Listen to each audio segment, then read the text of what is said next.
All right, we should at least briefly talk about something that all three of us intended to talk about last week, and because we're idiots, it just completely slipped our mind to say anything. And I wanted to at least briefly talk about the really, really crummy and I would argue despicable events in America of last week, specifically around the Supreme Court saying that Roe versus Wade is no longer a thing, and that any of the protections that Roe versus Wade gave people, particularly women, with regard to the right to have agency over their own bodies, that is no longer a thing. And I don't necessarily want to go too deep into this other than to say that I think I speak for all three of us in saying that it is my/our belief that women should have agency over their own bodies and what happens to their bodies.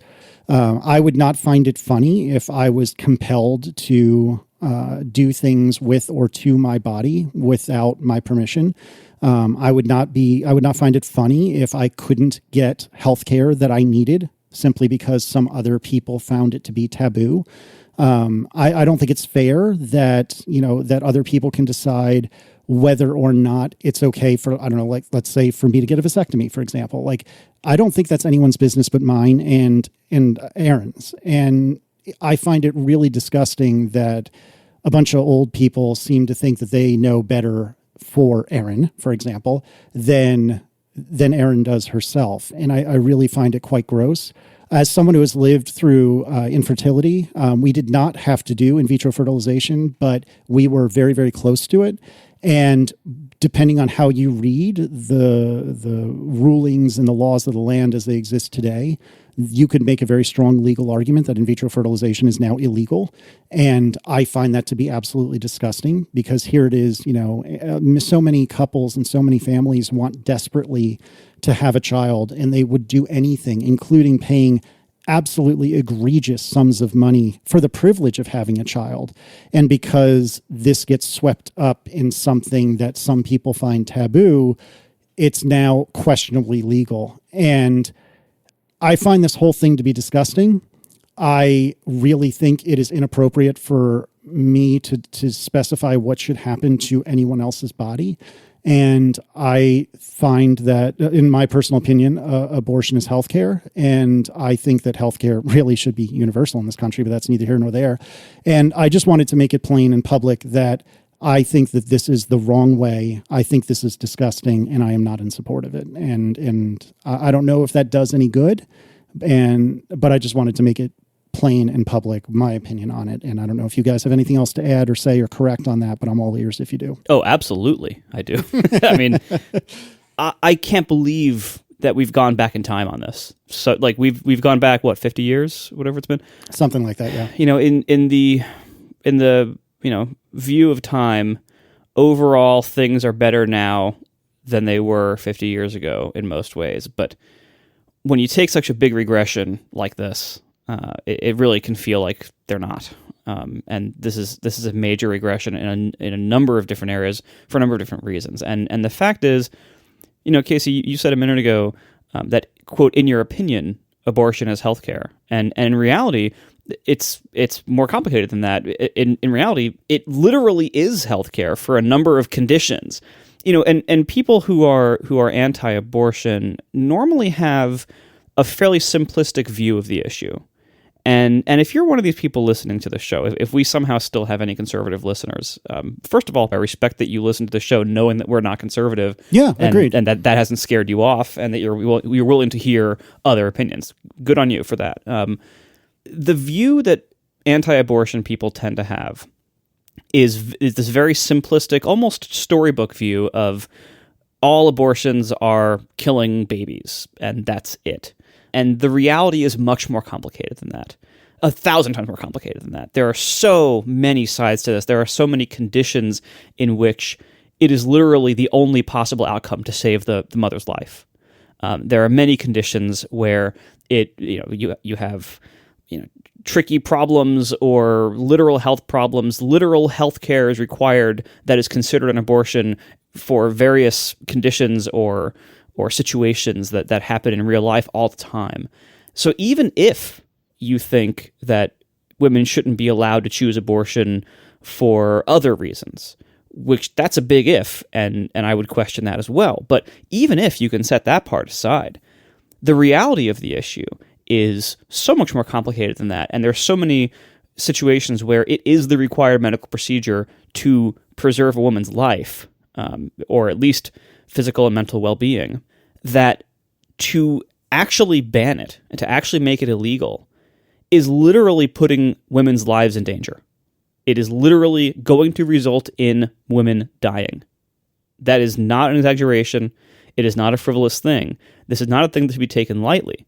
And anybody celebrating this as a victory, I think you don't have all the facts, or you're willfully ignoring them.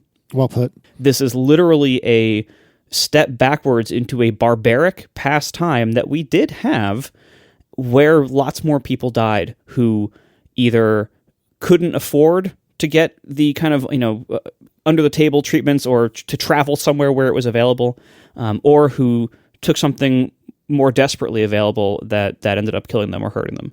We are now going back to that barbaric time in huge parts of our country. And this is going to affect thousands of people. It's going to result in more deaths, more illness, more problems. If you are still somehow on the anti-abortion side of this, I urge you to consider that the issue is more complicated than you think it is. And there's lots of situations. We personally, I mentioned this a long time ago when this happened, but my wife had to get an abortion. We had a failed pregnancy at 5 months, and we were about, I think, 1 week away from not being able to do it even in New York.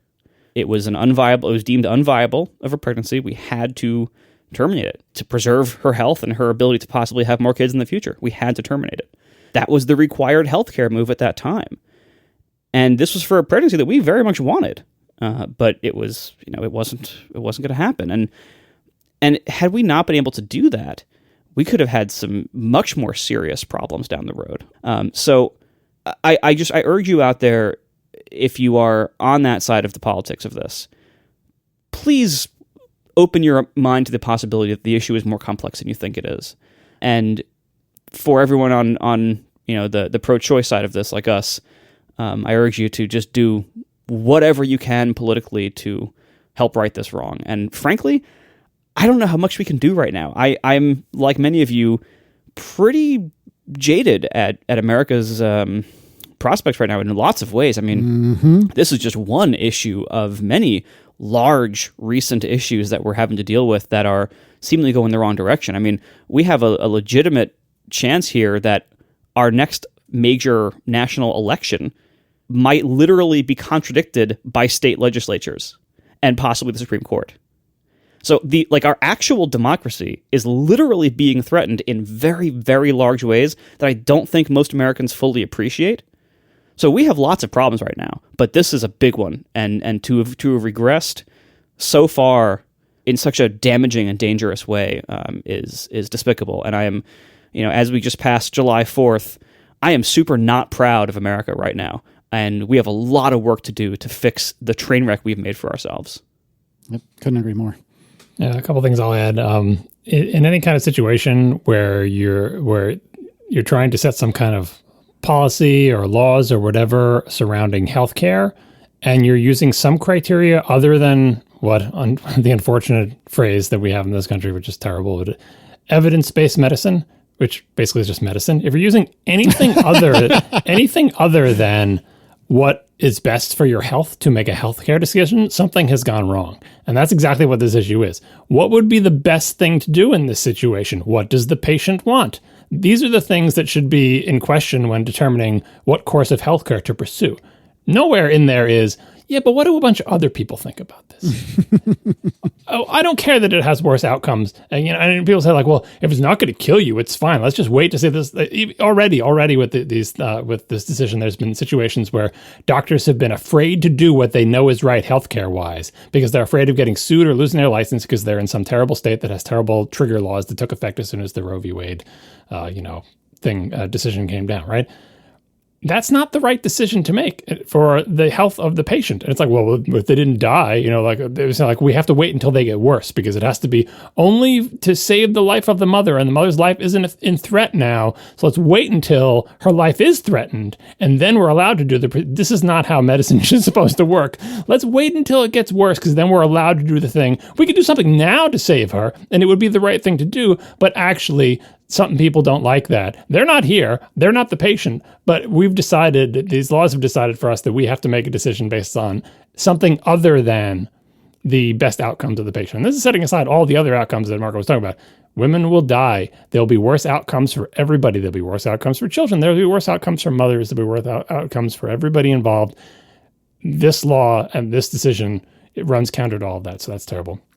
Another thing someone brought up in the chat room, someone was saying like this is that the Supreme Court didn't ban abortion, just made it a state's voting issue. The Supreme Court isn't supposed to set the policy for everybody. What the Supreme Court is supposed to do, in theory, in practice, it's very grim, but in theory, is they're supposed to interpret the laws in light of our sort of foundational, things like the Constitution or whatever. And the reason that that we have a Constitution and a Supreme Court is, even if the majority votes, I think we should, bring back slavery, and the majority votes in favor of it, which honestly in this country, sometimes I think it would pass. The Supreme Court has to be there to say, hey, actually, we have existing laws and decisions on the book that say, even if everybody wants this, it's not a thing that you can do. It's like something easier. The First Amendment, I think I should be able to, set a law that no one's ever to say anything mean about me.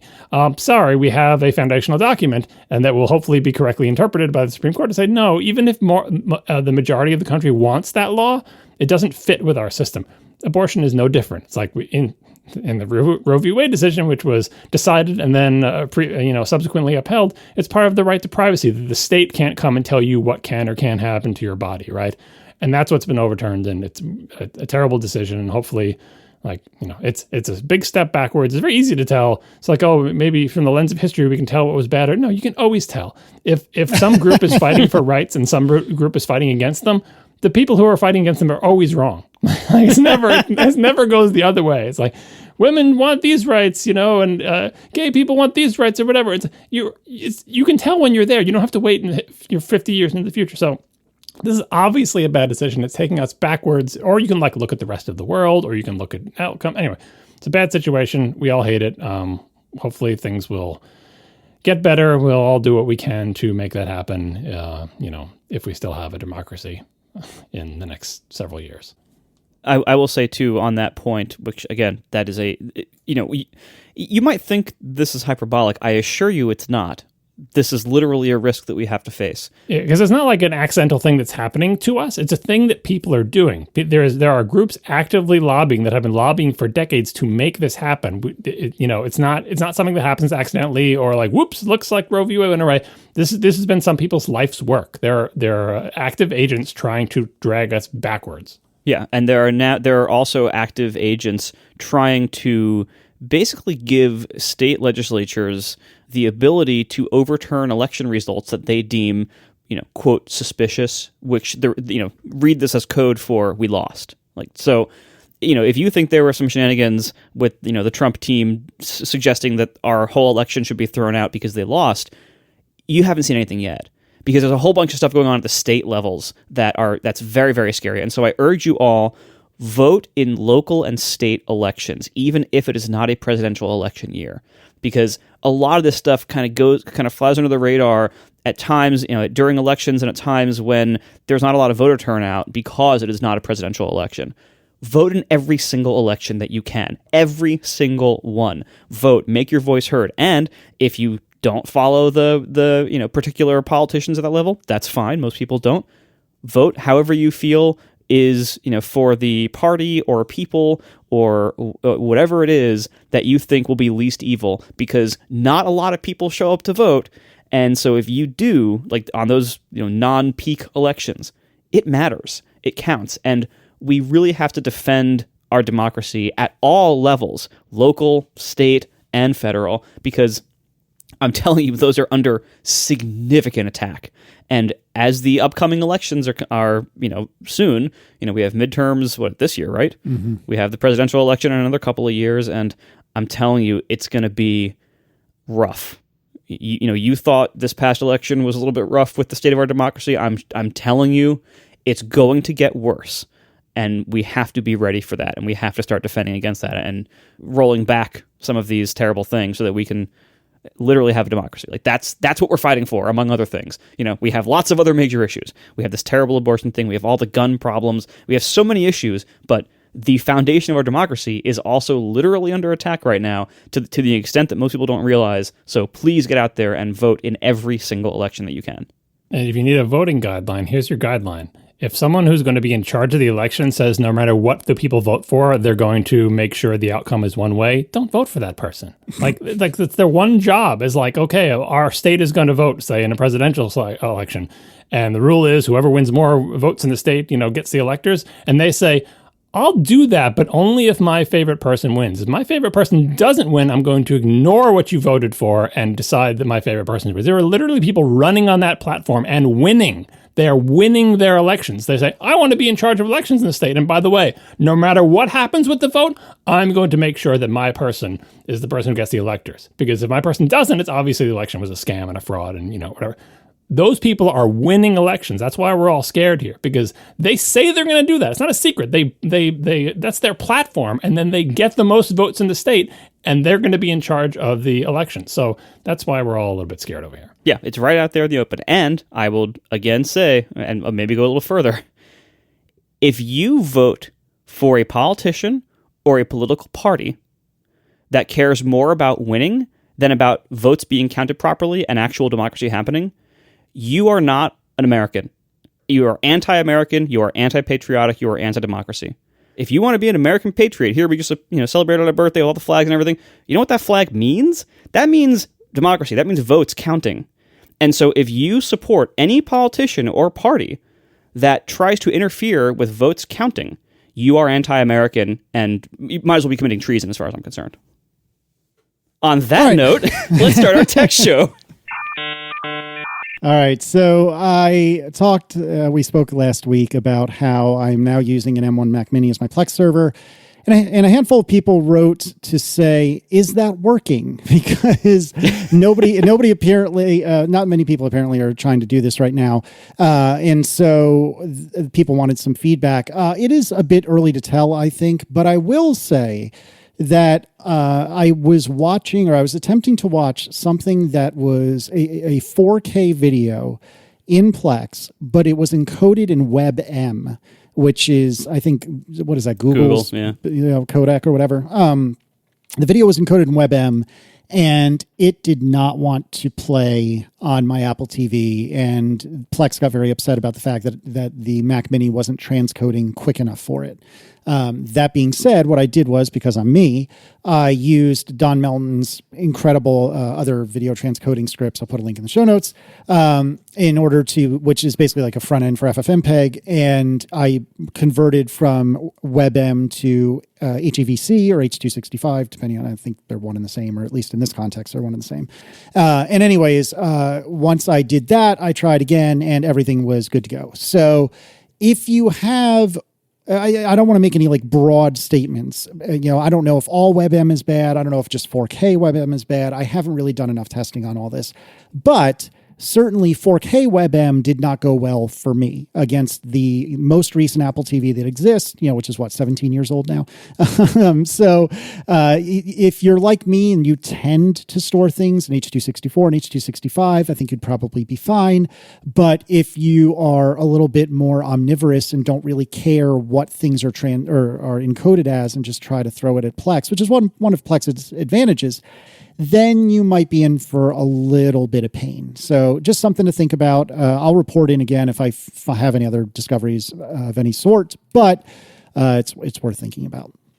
And speaking of M1 things, and in this case, actually M2, we have gotten a date just earlier today, actually. We got a date for the M2 MacBook Air and when John will be feverishly mashing the keys on his old and busted Intel Mac Pro. John, what are you going to be doing a Friday at 8 a.m. In the One True Time Zone?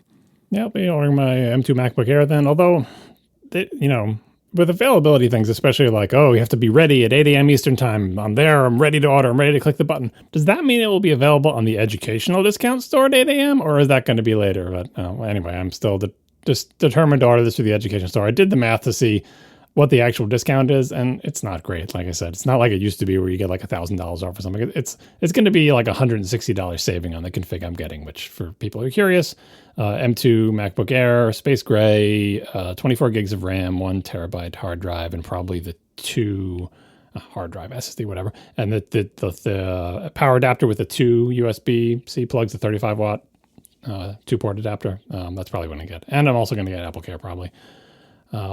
Yeah, so that's my plan. I'll be there at 8 a.m. Trying to order this thing. Let you know how it goes. Good luck. Godspeed.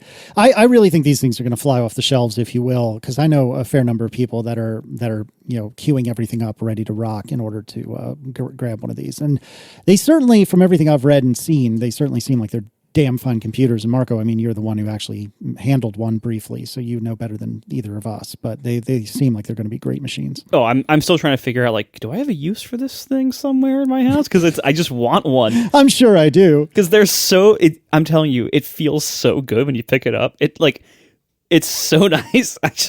I want one. Yeah, I don't blame you. I kind of want one too. I actually might. I kind of do have some uses for it, so I will see. Here we go. I do wish I liked more of the colors better. Like if I get one, it would probably be the silver one, but I'm tempted to go with the midnight just because it's different. But I know in practice it'll just be like too dark for me because I know I saw it. It was very dark and it was covered in fingerprints. So I think in practice I wouldn't like it as much. But it's at least like new and interesting and different. It has that going for it.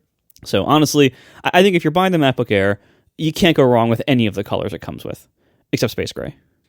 Yeah, I think really, folks, the problem is that I am the one who has most recently bought a computer, and this is not computing in Marco's world. And so he needs some reason to be the one with the newest machine of the three of us. That's what it boils down to. No, I do actually have like some uses for it potentially, but it's I gotta figure out if this is actually the right move for me or not. Fair enough. A quick pie hole tip from Todd Weitzel. This is probably relevant to four of us, but there might even be dozens of us. I noticed a while ago that when I was using Safari, and Safari specifically, often, but not, well, maybe not often, but occasionally, it would start to load a page and then just kind of sit and sit and sit. And I'm on a gigabit internet connection, and it would sit and sit. And Wait, have you tried going to the microwave tower thing for Verizon ultra-fast 5G wireless network? And have you tried going at 2 gigabits? Was it faster? No, I have not tried wave for this because I think Todd solved my problem. And so Todd writes, a couple of iOS releases ago, and for what it's worth, I've seen this on macOS, I noticed Safari would just stop loading pages after a few ticks on the blue progress bar. This wasn't affecting other browsers. I recently discovered that turning off hide my IP address in the Safari settings fix this. My guess, writes Todd, is that Safari was looking up trackers in DNS, getting an address for my pie hole, and then Apple's relay servers were trying to connect to that private address and timing out. I have no idea if that theory is right, but if you go into Safari preferences on the Mac anyway, it is in the privacy tab. There is hide IP address from trackers. And by turning that off, which I wouldn't generally recommend, but it did seem to fix the problem for me. So if you are one of the dozens of people afflicted by this issue, give that a whirl, see if it helps. We are sponsored this week by WorkCheck, a new original podcast from Atlassian, makers of teamwork software like Jira, Confluence, and Trello. You know, our workplaces today are changing quickly, but which of these changes are actually going to serve us best? WorkCheck takes workplace practices, things like agile at scale, offsites, dogfooding, and they separate the hype from the helpful. In each episode, two Atlassians debate how the practice should be applied, if at all. And WorkCheck takes your most pressing questions about the ways that we work together and hashes out the best arguments on either side. Hosted by Christine De La Rosa, the Ways of Working brand lead at Atlassian. And, you know, it's never been more important to think about this stuff. You know, a lot of us are staying remote. A lot of us are heading back to the office. So this season, they're debating some wonderful questions. One episode they've done is about wearing pajamas on a Zoom call. What about what do you wear on the bottom half? It's out of the frame. Let's debate that a little bit, see how it might be affecting your performance at work, and what the history of dress codes can tell us about where workwear is going next. In another episode, they tackle the 4-day work week. So if you fantasize on Friday afternoons about the luxury of a 3-day weekend, they actually debate this and dig into the potentials and pitfalls of this 4-day work week schedule that's been generating buzz around the world. And they ask, is the grass really greener? So it's a wonderful podcast. Check this out. Go to whatever your podcast app is and look for Work Check. That's what it's called, Work Check. It's an Apple Podcasts, Overcast, all the different apps that you might get your podcasts in. Work Check. We will also include a link in the show notes so you can find it yourself there. But once again, it's called Work Check by Atlassian. It's a great new podcast examining these really cool questions about the future and present of work. Thank you so much to Work Check for sponsoring our show. Buy now, pay later. Rob Sayer writes, without getting into the details of BNPL and credit cards, the basic game Apple seems to be playing is that they have much less fraud risk. That's why the rewards are higher for phone authenticated purchases. It's a side effect of having good authentication functions, aside from all the reasons the podcast already mentioned. There's also a more basic insurance or financial technology game here where you poach the lowest risk customers in exchange for marginally better service. An iPhone is a good proxy for that. Yep, that's the advantage Apple has. The same thing with CarPlay of whatever it was, 79% of customers saying they wouldn't buy a car without CarPlay. It's like, how is that possible? 79% of the public doesn't have iPhones. Why would they care about CarPlay? But 79% of new car buyers apparently do. So yeah, Apple's got customers with money, and it's got a fairly good way to authenticate them with all of its biometrics and Apple ID and security and everything, so they can afford to skim a little bit more off the top for their financial transactions. And then a little bit more on Bitcode deprecation. Augie Fackler writes, I've been working on some LLVM stuff that requires adding functionality to LLVM IR. And one of the things that came up in the process was forward compatibility of IR/Bitcode. As far as any of my mentors know, Apple's the only LLVM user that cares about forward compatibility of IR. And during my work, I noticed that nobody has done the work upstream in LLVM to keep forward compatibility tests complete since LLVM 8 or 9, which is several releases ago. I believe 14 is the current release with 3 releases a year. I wouldn't be surprised if the seeming lack of community interest on the LLVM side forced some hands at Apple to drop the use of Bitcode to ease LLVM upgrades going forward. Yeah, that's one of those things I forgot to talk about, that LLVM is actually an open source project, and it's not just Apple that gets to decide how things go with the Bitcode thing, because it's a whole compiler infrastructure that's under it. Now, you can't tell whether this is, which is the leading indicator and the trailing indicator. It could be that there is less activity on the LLVM side because Apple lost interest in it and they were the major ones doing the contributions to this open source project. And once Apple sort of put that project in the back burner, they just let it rot. On the other hand, it could be that Apple had been relying on the community to keep this up and the community doesn't care about it and Apple did, and you got this disconnect and Apple wasn't willing to invest what was required to keep up to date with all these tests. And either way, it's gone by the wayside. But it's just to show that one of the things that comes with using open source is, if you're not doing 100% of the development of the features you care about, and the community decides that some feature you care about is not as important to them, you have a decision to make. You either let go of that feature and take it out of your product, or you decide that you're going to fully fund the development of it. And in this case, Apple has chosen to let it go by the wayside. One of you put, probably John, in the show notes a link from friend of the show, Glenn Fleischman, why Passkeys will be simpler and more secure than passwords. And I read that earlier today, and it's a really good overview of exactly that. So I don't know if you had more things to add, John, but this article is a pretty good summary if you were looking for one. Yep, Glenn has a good way of explaining complicated topics. It's a long article or whatever, but if you want to know more about it and you still don't quite understand it, you give Glenn's article a try. And speaking of Passkeys, there are some questions from Janice Pukert. Apple appears to be very slow in adopting their own sign-in with Apple solutions. Passkeys appear to be the same. The dev portal looks like it's stuck in the year 2000, authentication-wise. Especially in the dev portal, you might think Apple would be willing to roll out these features to its more technologically adept users. Why do you think Apple is so weird about using their own stuff? The reason Apple is crappy about this is the same reason any big company is. There's always dark corners of the company that don't get updated with the flagship features. And I think we've all experienced this, especially wandering around what used to be called iTunes Connect, or is now App Store Connect, and the developer site and the documentation system.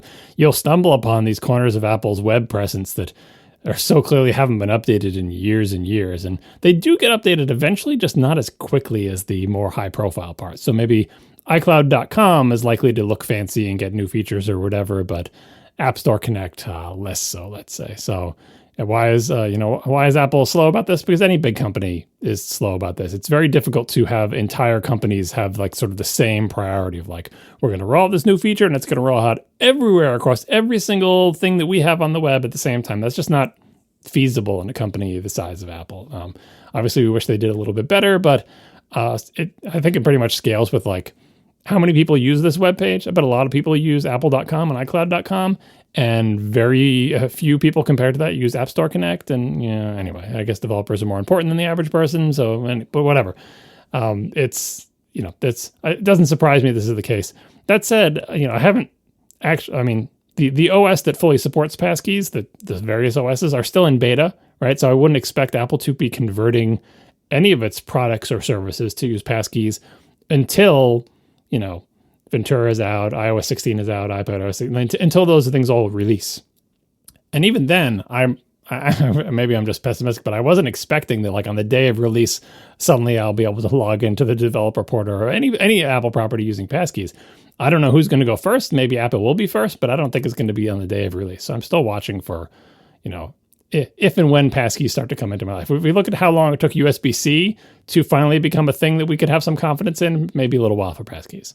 Too soon, John. Janice continues, the documents I read mention that most services will provide a password and passkey authentication feature. Password is there as a fallback. Doesn't that kind of negate all of the benefits of passkeys? We still have to generate and manage all the passwords. There's some discussion of this on Twitter. The upshot is like individual services and sites can decide what they want to do. Nothing about passkeys dictates that they must be the only way to sign in, or that you have to choose one or the other, or you could have multiple, right? So it's not, there's no technological answer to this. It is a policy decision. I don't know what the most common policy is going to be. I don't even know what the best policy is going to be. In some ways, especially during the transition, it may be better to have passkeys as a sort of convenient type thing, and then sort of have passwords as a backup, but sort of lock those passwords down real hard, like so that you never really need to use them or send them, and they can just be, because if you have some passwords in a password manager, even in iCloud Keychain or whatever, and they're never actually extracted and sent across the internet, that's still more secure, but it is kind of good to be there as a backup if there are bugs involving passkeys, or if people don't know how to use them yet, or some issues we haven't discovered. Or if some site wants to be forward-looking, they can decide when you quote-unquote convert to passkey, we get rid of your password login and you just use a passkey. But there's nothing inherent in any of these technologies or two-factor or YubiKeys or anything that dictates that you have to use one or the other. Just like you have websites now where you can log in with lots of different methods, I think that will continue to be the case, and each website will just have to decide what the policy they want to use is. I recently noticed the option to generate app-specific passwords on appleid.apple.com. The Apple document about this, we'll put a link in the show notes, mentions as an example use case, quote, so that the app can access information like mail contacts and calendars that you store in iCloud, quote. Why would one want to do such a thing? The Apple ID is basically the key to anything. That seems super risky for the benefit it provides. That being said, it appears one cannot log into appleid.apple.com with an app-specific password, so maybe it's not blanket access. This is yet one more authentication method when you're listing all the different ways you can authenticate and log in and do stuff. And this one's kind of here for legacy support. If you have some kind of service that needs to be able to, let's say you're using Gmail and you want it to be able to check your iCloud email. Back in the day, what you could do is you could just tell Gmail your iCloud email address and password, and it would connect to the authenticated, mail server and authenticate using the password you told it and pull your mail down. That's obviously not great because now Google and Gmail have your password somewhere stored, hopefully securely. But when Apple, rolled out two-factor stuff, remember when they had two-step and two-factor? That wasn't confusing. Anyway, when Apple rolled out two-factor, Google didn't change its system, and Google's thing had no idea about two-factor. So all of a sudden, Google couldn't check your mail anymore because it just had your username and your password, but it would try to log in with them, and then it would get bounced off the two-factor prompt, and you would never see that because it's all happening behind the scenes, right? And it didn't know how to handle that. There are whole standards built around avoiding this issue, like OAuth or whatever, but another way that you can deal with this, if you have some kind of service that doesn't have a fancier, more modern authentication method, it only accepts username and password, is you can make what Apple calls an app-specific password, which is a special password that they show you one time and they say, here it is, take it and write it down somewhere or copy it or whatever. We're never going to show it to you again. And then it disappears forever.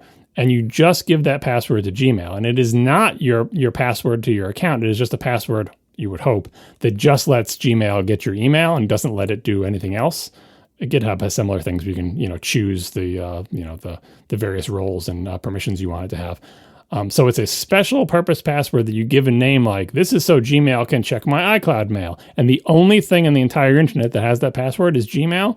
And the only things hopefully it lets you do are very limited things that you want Gmail to be able to do.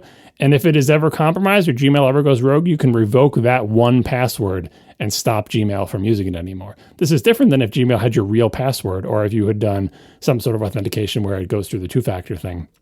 Because then it would have access to your entire account and there'd be no way to revoke it without changing your whole password, which could mess up a bunch of other stuff. So that's why app-specific passwords exist. They are useful. They have a function in this weird password world we live in, especially in the age where most good systems require more than just a username to password and a password to log in, but there are lots of old things around that only understand how to use a username and a password. So to let them continue to work and to try to limit them to not have as many permissions as you want and to be able to individually revoke them, that's why app-specific passwords work. We'll put a link in the show notes to the knowledge base article from Apple that tries to explain them.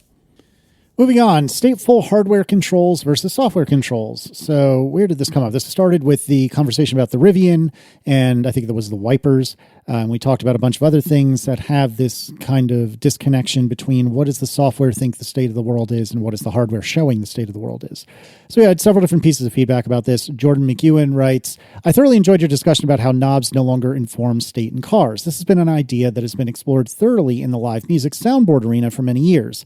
The high-end solution is motorized faders. As you can see in the video that we'll link in the show notes, you can do very sophisticated programming of the faders just mess around. And so there's a link where you see these faders doing like dances and the wave and things like that. So it's like a bunch of vertical dials on a soundboard that are doing all sorts of silly things, and it's kind of fun. So we'll put that link in the show notes. Yeah, have you ever seen a video of like an old-style soundboard in a recording studio? It's got all these sliders, like a giant dashboard with just dozens and dozens of sliders, all physical controls. You slide them up and down, right? And the way they dealt with it is sort of the way that we were talking about that, whatever that was, Buick or whatever dealt with it is now that they're software control, they just motorize the fader. So if you change a value in software, the fader literally moves. Like the physical control literally moves. So very often you'll see these videos of the faders all going up together or down together or going in a sine wave when you turn the system on or doing neat stuff like that. So that is one solution. And if you have a lot of money, you want to have physical controls and software control at the same time, just keep them in sync. No problem. No worries. You just need a whole bunch of motors. All right. And then Samuel Cohen writes, I thought you might find it interesting to see how the same challenges are manifesting in the slowly modernizing world of guitar amplifiers. I have two digital modeling amps with radically different approaches to their UI, and they were kind enough to include a video where they walk through this exact thing, and we'll put a link in the show notes. And at about, what is that, a little over 2 minutes in, there's an example, 2.25 minutes in, there's an example of a screen on one of the amps clearly just violently disagreeing with one of the knobs on the same amp. And that's kind of funny to see. The great thing is what they put on the screen are tiny pictures of knobs with indicators where the knobs are. But then right next to the screen with the picture of knobs are the actual knobs. Right, the actual knob, now this is the case with a guitar amp, like where you don't have the money that they have for like a professional recording studio to motorize everything, because they could just motorize the knobs, right? But you're trying to sell a guitar amp and you can't make it like a $10,000 guitar. You want to have cheap guitar amps for people too, but you also want software control. So they put pictures of knobs on the screen next to the physical knobs, because they still want to have physical knobs because you want this one to go to 11 or whatever, with indicators on them. They're not just knobs that spin together. They're knobs with indicators. They have a beginning and an end, right? And the way they dealt with this, one of the amps had like lights on them to sort of use a different method, sort of like software controlled knobs. But the second one, the way they dealt with it is just plain old physical controlled knobs and a screen that can conflict. But if they conflict, if you touch one of the knobs and move it anywhere in either direction, the software immediately switches to match the knob, right? So you can change it in software and the knobs don't move. And then the software is sort of in control. But the second you touch one of the physical knobs, that immediately tells the software, oh, forget what you had before, now take the knob thing. And that's a reasonable compromise if you're trying to save money, because the worst thing you want to happen is you're playing music and you need to make an adjustment real quick. It's much easier to just, grab a knob and twist it, right? And you want that knob to say, look, if I turn this knob, I don't care what the software says, I'm turning the knob. The knob should win. But if you did some careful setup in software, you want that to win as well until you touch the knob. So not an ideal solution, but it's a way to have both systems without breaking the bank on motorized knobs that, let's face it, someone would probably break anyway. Dave Rowenhorst writes, one contributing factor to the crash of Air France Flight 447 was the lack of physical indication of the control stick on the Airbus A330 cockpit, which acts like the Rivian stalk switch, which, snapping back to the center after an input is given. Thus, the other pilots were not aware that the co-pilot was continuing to put in the wrong input. He was pitching the nose up while the position of the stick indicated a neutral input. Had the stick stayed in the pitched up position or location, it would have been clear what the input was being given. Furthermore, if both the co-pilots and the pilot's stick represented the current state of input, it would have been more obvious to everyone involved. And this was a really, really terrible accident that happened just a couple of years back, or maybe probably a few years at this point. And I remember this being a thing, and I remember everyone had a fit about the way Airbus cockpits work on account of this. And I don't know if any real changes were made. I would assume some sort of change was made, but I still think the Airbus cockpits are largely the same. I don't know if either of you know. Sorry, I don't know. Yeah, that's fine. And then somebody else brought up something I should have brought up myself, Anton Yelchin's death back in 2016. So this is the young guy who played Chekhov in the Star Trek reboot. And reading from an NBC News article, the actor was pinned against a gate by what sources told NBC News was one of the Jeeps involved in the safety recall. The vehicle was a 2015 Jeep Grand Cherokee, an SUV recently recalled because of problems with its electronic shifter. Fiat Chrysler Automobiles recalled 3 different models and a total of 1.1 million vehicles in April following an investigation by the National Highway Traffic Safety Administration. The agency found the shifter could confuse motorists by not giving clear feedback as to what gear the automatic transmission was in. If I recall correctly, and I might have this wrong, this was one of the first dial transmissions, and so no, it was like a knob, kind of like the yoke on the Airbus thing, where it would just return to middle. No matter, there are ones like this, they're more like little switchy things, but it looked a lot like a PRNDL, move the thing. But the thing is, this one you would press it, and when you let go, it would just spring back to middle, just like the Rivian stalk and just like the controls on the Airbus. And in that case, if you look at it, there's no clear indication whether the car is in drive, reverse, or whatever, because it's always just vertical, right? So yeah, it is an anti-pattern with I don't want to say that having wiper controls that spring back to middle is going to kill somebody, right? But this whole thing about having hardware that is not stateful anymore when previously it used to be can actually have life and death consequences in big ways and small. So it is something worth considering when designing car interiors, because cars are very big, heavy things that can actually kill people. I didn't realize it was one of the stock ones. And as soon as you described it, what you're basically describing is every BMW automatic that I've seen for the last several years. And almost all of them use the ZF 8-speed, which is a transmission that I actually really like, despite being a pure blood automatic. And sure enough, the Jeep Grand Cherokee from the 2014 through 2022 model years used a ZF 8-speed. So I don't have a picture in the show or in the Wikipedia entry that I put in the show notes. I don't have a picture of the gear shift that I typically see, but the gear shift that I saw in BMWs was almost identical to the one that the Alfa Romeos I tested had. I mean, it was maybe it was lightly different, but it looked almost identical. So, and it's not the transmission, to be clear. It's not the transmission's fault because it's electronically controlled transmission. It's fine. It's the controls that you hook up to the wires that tell the transmission what gear to be in, because you can do those controls in lots of different ways. And I think in this particular case with the car thing, the worst combination is a control that looks like a mechanical thing, but isn't. I think more of the modern ones don't look anything like old transmissions. There's no expectation that you can look at them and see a lever shoved in one position or another to give you some reassurance about what gear it's in. If you make it look like the old kind where you could see where the lever is and know what gear it's in, people are going to assume that's how it worked. But whereas if you make it look totally different, no one will look into the console or dashboard of your car and expect to be able to tell what it's in. Very often, you can't tell what it's in because they just have a bunch of buttons, and unless the car is on and something lights up and says a D or an R, there's no expectation that you know what gear it's in. So you're not lulled into a false sense of confidence. And I think that is the problem in particular with these first set of electronically controlled transmissions, where the thing that you touch with your hand looked just like the old style, but they worked nothing like it. We are sponsored this week by Instabug. Building and maintaining mobile apps is not simple. Bugs, crashes, and performance issues can be a nightmare for developers like me. What if you could not only detect and dissect these issues, but also get a holistic understanding of your app's performance? With Instabug, you can.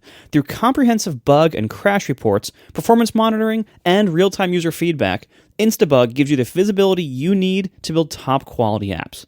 You can observe and fix issues like UI hangs, slow app launches and screen loads, network failures, and anything else that may be affecting your user experience. You can get a quick read on their impact on your users and access all of the granular data relevant to the issue in seconds, so you can prioritize, assign, and debug before your next update.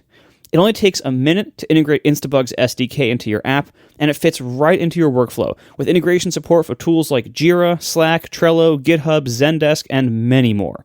So stop flying blind on your mobile app issues. Try Instabug today. Go to instabug.com and get the visibility you need to start delivering superior app performance and better user experience. That's instabug.com. Thank you so much to Instabug for sponsoring our show. Breaking news, lockdown mode is a thing that is coming in iOS 16. Apple put up a newsroom release today. We had not heard about this previously, right? We had heard about the I don't want this person to know anything about me. What was that? Right, from safety check, I believe. Yes, thank you. But lockdown mode, I believe, was brand new. So reading from their press release, Apple's previewing a groundbreaking security capability that offers specialized additional protection to users who may be at risk of highly targeted cyber attacks from private companies developing state-sponsored mercenary spyware. Apple's also providing details of its $10 million grant to bolster research exposing such threats. At launch, lockdown mode includes the following protections. For messages, most message attachment types other than images are blocked. Some features like link previews are disabled. For web browsing, certain complex web technologies like just-in-time JavaScript compilation are disabled unless the user excludes a trusted site from lockdown mode. Apple services, incoming invitations and service requests, including FaceTime calls, are blocked if the user has not previously sent the initiator a call or request. Wired connections with a computer or accessory are blocked when the iPhone is locked. I actually thought that was true already, to be honest with you, but I guess not. Configuration profiles cannot be installed, and the device cannot enroll in mobile device management while lockdown mode is turned on. And it says Apple will continue to strengthen lockdown mode and add new protections to it over time. We don't have it in the show notes, so I'm going to have to stall as I dig up the quote. But I also noticed that they said that Apple's also making a $10 million grant in addition to any damages awarded from the lawsuit filed against NSO Group to support organizations that investigate, expose, and prevent highly targeted cyber attacks, including those created by private companies developing state-sponsored mercenary spyware. So they're saying if they win their lawsuit against NSO Group, all the money that NSO Group is going to pay them is going into this fund as pretty much a big you back to NSO Group. So I thought that was quite funny and not a bad idea. Yeah, that's delightful. It is. It's kind of juvenile, but I'm here for it. But anyways, this lockdown thing, they say in the post, like, this is not for normal people. It is an extreme, this is reading from it, an extreme optional protection for the very small number of users who face grave targeted threats to their digital security. So what they're basically saying is if you're like a journalist in certain countries, maybe America, not too long, if you're perhaps a particular celebrity or a person in government, then this might be for you. But for the three of us, not worth it. Well, is it not? So when you look at the actual list of protections, I kind of like this. And I think the only thing that I think would really get in my way was that it said that you basically can't participate in shared albums and photos. Other than that, like, the rest of this stuff kind of sounds like I would actually turn this on. I think you would be annoyed about websites going slower because the JIT is disabled in JavaScript, and I think the messages thing would be really annoying. How much slower could it be? So, I want to bring this up again because we talked about it last time, and it's just good to keep in people's minds if you're not used to thinking about it this way, because a lot of people have kind of, very sort of binary thinking on security. Security is always a trade-off between security and convenience, right? And this is giving you a different place on that continuum. You are sacrificing some convenience in exchange for some additional security. The difficulty with any of these things where you're asked people to give up convenience is it's very easy for people to get frustrated by just one aspect of this and say, well, I tried it, but this one part of it annoyed me, right? Because I tried to do a thing and I realized the reason I couldn't do it because I was in lockdown mode, or I'm tired of tapping a second time to get through to a link to find out what it is. I liked it better when I could see them in line. People will go back on a higher security setting very quickly for the smallest inconvenience, but all security policies are a trade-off between security and convenience. And so having a mode that is farther up the line for people who really, really need it is good. But to Marco's point, you look at this and you kind of wish you could pick and choose. Well, I would like that one, but this one would annoy me. But I like that one. But there was some debate on Twitter when this came out between some people saying, shouldn't this just be for everybody? Like, why wouldn't everybody want this? And people were saying, well, but I would find it inconvenient. But what about this? And it's like, you can look at some of these things and say, should there be 2 tiers of security? Like, why isn't this? Why shouldn't everybody need this? Because there's a debate of whether who is an extra threat, right? It's only important when a politician gets hacked, but everybody is an equal threat if some rootkit hack is out there and script kiddies are running it all over the place or whatever. But I think it is true that people have different assessments of like, what are the consequences of my phone getting hosed? If you are an important person in government or a journalist in a hostile environment, the consequences could be life and death. Whereas if you're just a regular citizen and someone hacks your phone, the consequences is you have to like cancel a bunch of credit cards and maybe you lose a little bit of money or whatever, right? And then the probability, who's targeting you? You can use the big sky theory where there's a 0-day hack out there, but there's also millions of possible victims and you're just one of those millions. Versus you being a head of state and that there are entire countries focusing on you like a laser beam all the time trying to get in. So I think it is appropriate to give people different levels of security based on how much convenience they're willing to give up. And lockdown mode is a step in that direction.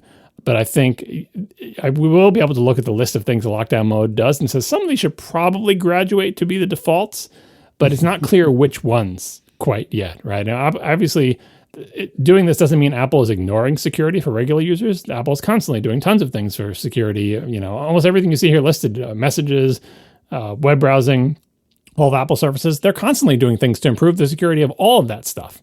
What used to be possible with wired connections to your phones versus what is now. To Casey's point, he thought this was already the case because they have locked down the wired connections. This is just one step up from what is the default for everybody. So I think it's a move in the right direction. But I think I would like to see some of these things graduate to be the defaults as long as we can get the convenience security trade-off correctly balanced for normal people. Out of curiosity, as just a little experiment, and this might not be very interesting, but if you guys have your phones handy, would you go into Settings, General, VPN and Device Management, and let me know if you don't have to be specific about what they are, but do you have configuration profiles there? Yes. I do not. Okay, so for me, I have Charles Proxy, which is, so I can sniff network traffic, which I do very rarely, but I do from time to time. And Fastmail offers you, and I think you can configure it manually, but it offers a way to just have everything pretty much automatically configured by way of downloading a profile. So that's the two that I have. Marco, if you're willing to share, I'd love to hear what you have there. If you would rather, for OPSEC reasons, not share, that's totally fine. No, it's super boring. I have the Fastmail one for the same reason. I have on past phones configured them with, the IMAP and SMTP passwords and everything. You can still do that, but the configuration profile is just a faster way to do that. And I also have the iOS 16 beta profile from Apple. So super boring. Because the reason I bring that up is because I thought there was a time that like fonts came in as configuration profiles or something like that. And that can be done. I don't know. I don't think that has to be done that way anymore, but that is a way they could be done. All right. Well, I was just curious because I feel like in the past I have had more things here than simply the two that I have now. I might be thinking of MDM, like when I had work email on my phone and maybe MDM shows up there. I'm talking a bit outside my comfort zone now, but I was just curious. I was going to say, I kind of hope not. Like, you shouldn't have a lot of these things. I mean, the thing is, a lot of people do, like, oh God. So somebody else who lives in my house has a highly customized home screen. Oh my. And the way this was achieved was in part with a configuration profile. What? And when I saw that, I was like, "Oh no! Like, what is going on here?" And I looked into it, and it's fairly innocuous, but it's something that like shouldn't be. That's why seeing how this on the list of like, oh, lockdown mode doesn't allow MDM profiles, and you're like, is that a big problem or whatever? As we discussed on past shows, these MDM profiles give abilities to do things that you can't really do any other way, and tons of things are constantly throwing commands at regular people to say, you want this cool thing on your phone? Just install this profile, right?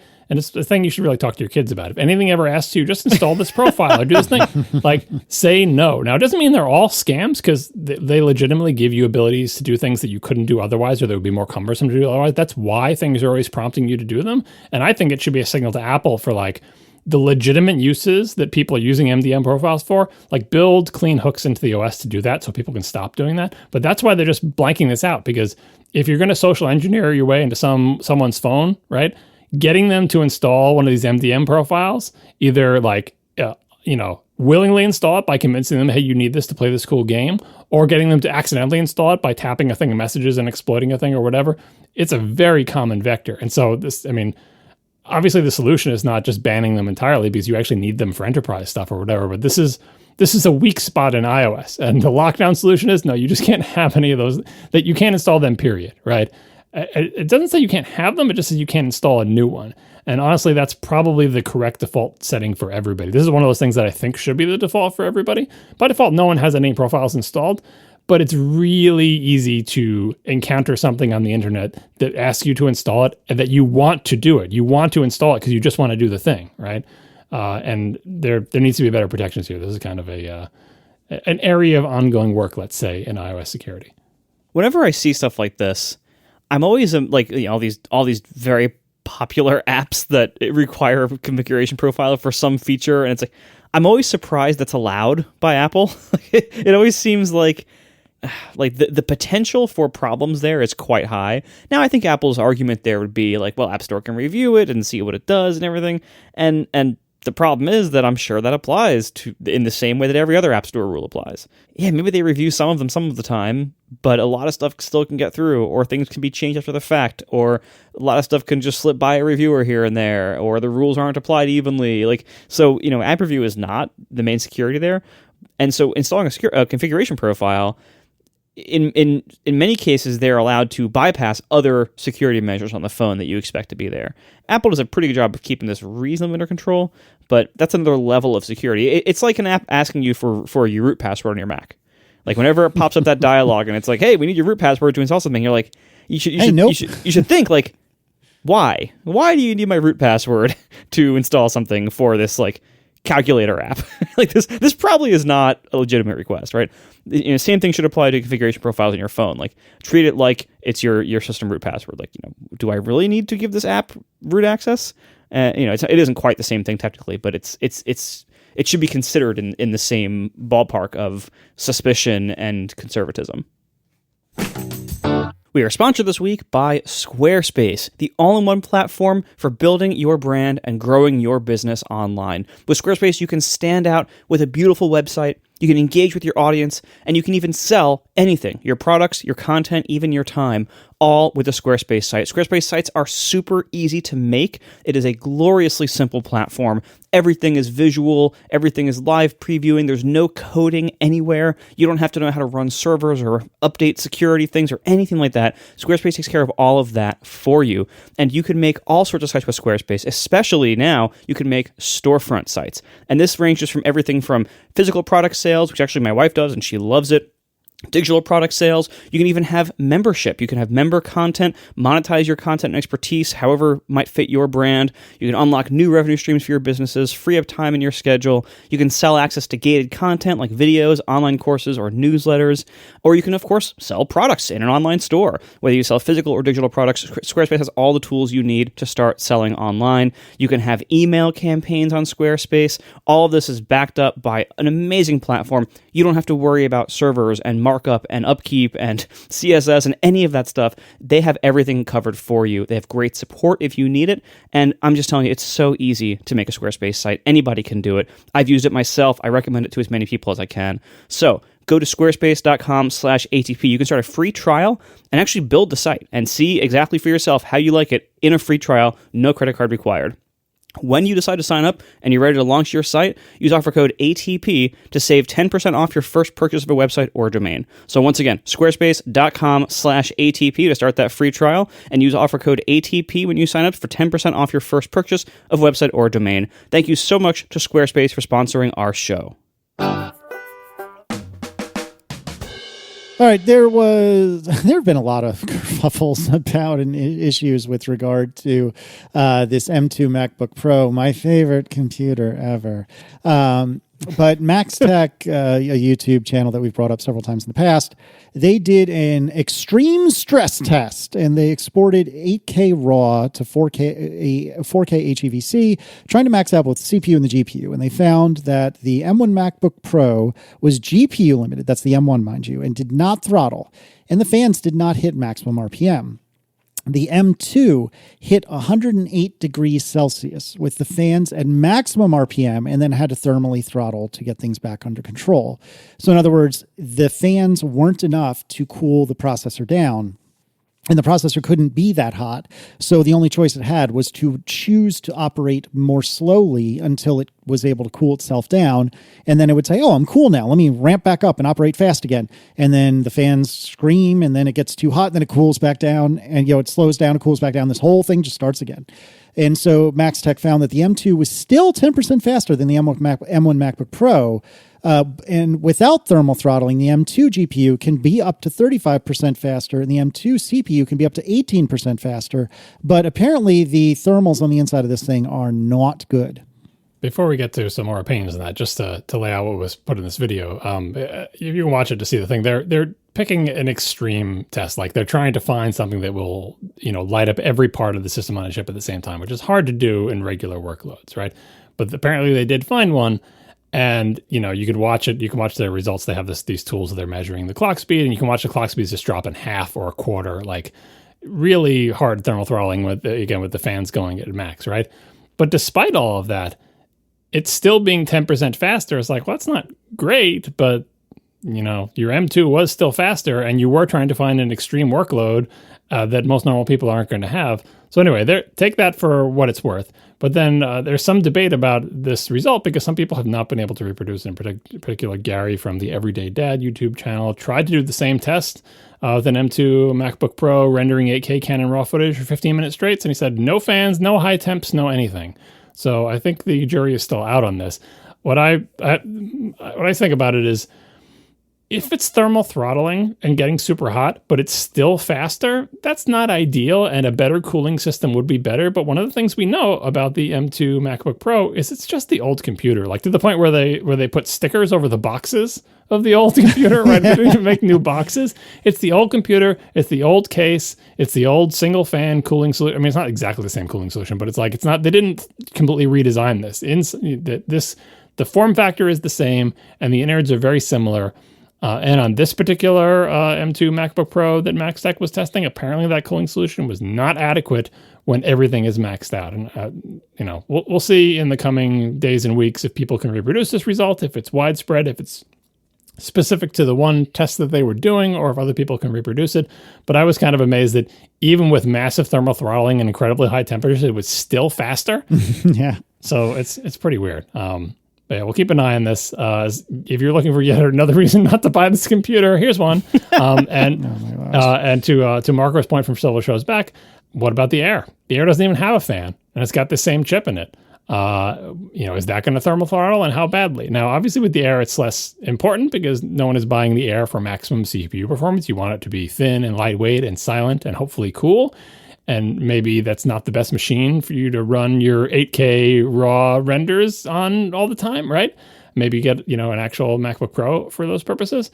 But if this modified 5 nanometer, slightly bigger, slightly hotter M2 does have thermal limits, even with a fan on it, what is it going to be like with no fan? I guess we'll all find out when we get our MacBook Airs. And I'm still ordering mine day one because my son is going to be, using it as a glorified, terminal emulator, or running Google Docs in Chrome, or whatever, like not rendering 8K raw footage, right? So I think for normal uses, it will continue to be difficult to make these things hot and make them make any noise, just because it's a very cool system on a chip. We kind of know the power draw that it pulls, and it's around 20, 25, 30 watts, which is within a reasonable envelope for fanless cooling. Is it? And it's going to be much lower than that in day-to-day usage. Actually, I should find this link for the notes. There was a Hardware Unboxed review that also did a comprehensive review comparing the M2 MacBook Pro to Intel laptops. And this is a very Windows-centric channel, so keep that in mind. They're showing this to an audience that, in fact, they had a segment that said, but what about Mac OS? Well, survey of our listeners shows that 80% would want to use Windows. Like, all right, well, you're a Windows, that makes perfect sense, right? If you want a Windows laptop, the person was actually kind of disappointed that there wasn't a better way to run Windows on it. So I feel that, right? But the important spec for where this is concerned is they were showing how little power the M2 uses when you're doing single core tasks. It's so incredibly energy efficient when you just are using one core, like, for non-parallelizable workloads. And most of the time when you're just putting around on your computer, scrolling a web page or typing in Microsoft Word, you're not going to be lighting up all the cores or all the GPUs doing anything. And a single core blipping on for a second to handle what you're doing is mostly what it's doing. And you compare that to the power usage of the competitive spec-wise Intel things, and they're using like 20, 30 watts when a single core is going, and the M2 is using 8 watts, right? So it the M2 still has a huge lead when it comes to efficiency, performance per watt, and in particular performance when it is not plugged into the wall, because a lot of these Intel laptops, to get the maximum performance to even be competitive with the M2, they need to be plugged in. As soon as you unplug them, they all ramp down in speed, right? So I still think the M2 SoC is pretty good, and even in the M2 MacBook Pro, it's still head and shoulders above the competition. It's just that case is old. There's no MagSafe. It's got a touch bar, and the cooling solution may or may not be inadequate. Yeah, what I'm mostly curious to see here, first of all, was this just a fluke? You mentioned like people have trouble reproducing it. That's, in my opinion, a good sign. That means maybe this is just a fluke. But what we need to see when we get the new reviews of the MacBook Air, and honestly, if pre-orders are opening up in 2 days, we should get the reviews tomorrow. As this episode is released today, Thursday morning, as I'm editing this episode, chances are the press reviews will probably drop if there were press reviews on the regular schedule for this product. So we'll see. Maybe I don't know if any of the press will do this kind of testing. Who got review units? Who knows? But what we need to see when we actually get these things in people's hands with the Air is it actually pulling 30 watts total package power and trying to cool that passively? Because that's quite a large thermal load, I think, to try to cool passively. When you compare the total package power to previous fanless laptops, I think that's significantly more than them. So we'll see. Maybe I'm wrong, but I think that seems like a lot. There's also the potential that maybe the M2 in the MacBook Air will be clocked lower, or will have different thermal maximums before it throttles its speed down compared to the models with fans. We don't know.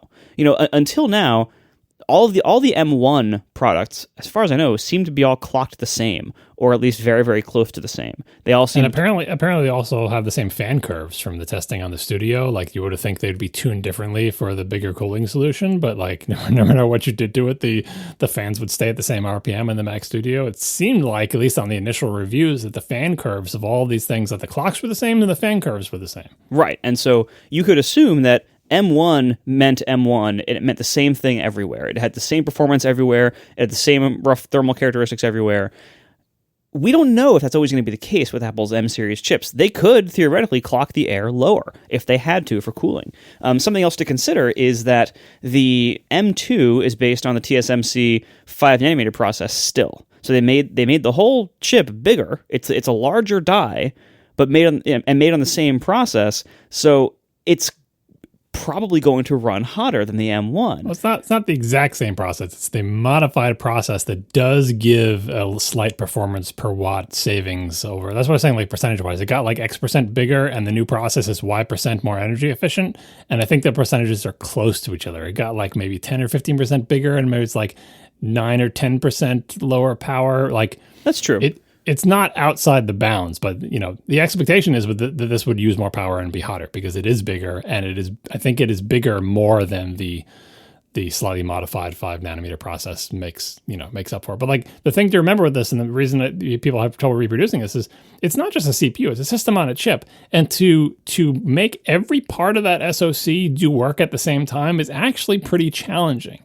You can't, if you're like, I'm going to do a handbrake render, you're not lighting up the whole chip. Well, I'm going to play a game. You're probably not lighting up the whole chip. It's actually difficult to do that because you got to get all the GPU cores and all the CPU cores, and there are a bunch of ancillary units like that. You could probably try to do stuff with the neural engine, where it's difficult to actually make all that happen at once. So although the maximum possible sort of heat generating potential is always there, it's not an artificial workload, but it is. You're not going to stumble into doing it. You're not going to stumble into doing it by browsing the web, okay? Well, unless you're using Chrome. Yeah, I learned, like, there was one time where, as part of an experiment, I trained a large ML model on my 16-inch MacBook Pro, and running this huge, Core ML training thing on this huge data set was the only time I have ever heard the fan on the 16-inch spin up. Like I do all my heavy developer stuff. I do all my, hobbyist, photo and video stuff here and there. I have never heard the fan any other time except after at least a half hour of maxing out who knows what different kinds of units on this chip doing ML training, which was, all the CPU cores, probably all the GPU cores, possibly the neural engine. God knows what it was doing. It was a lot. And I barely heard the fans then. So yeah, I think that's a good point to take, John, that, chances are in regular workloads you won't see this. But what remains to be seen once we get the M2 MacBook Air in people's hands is, are the thermals weirder or worse or more limited in some way than the outgoing model? This is going to be the first one that was designed from the start to be fanless, with the exception of the old 12-inch. Sorry, Casey. But the previous, the M1 MacBook Air previously was one of these kind of half-assed changes to the case in the sense there was no physical change. Like they just kind of swapped the Intel guts for the M1 guts.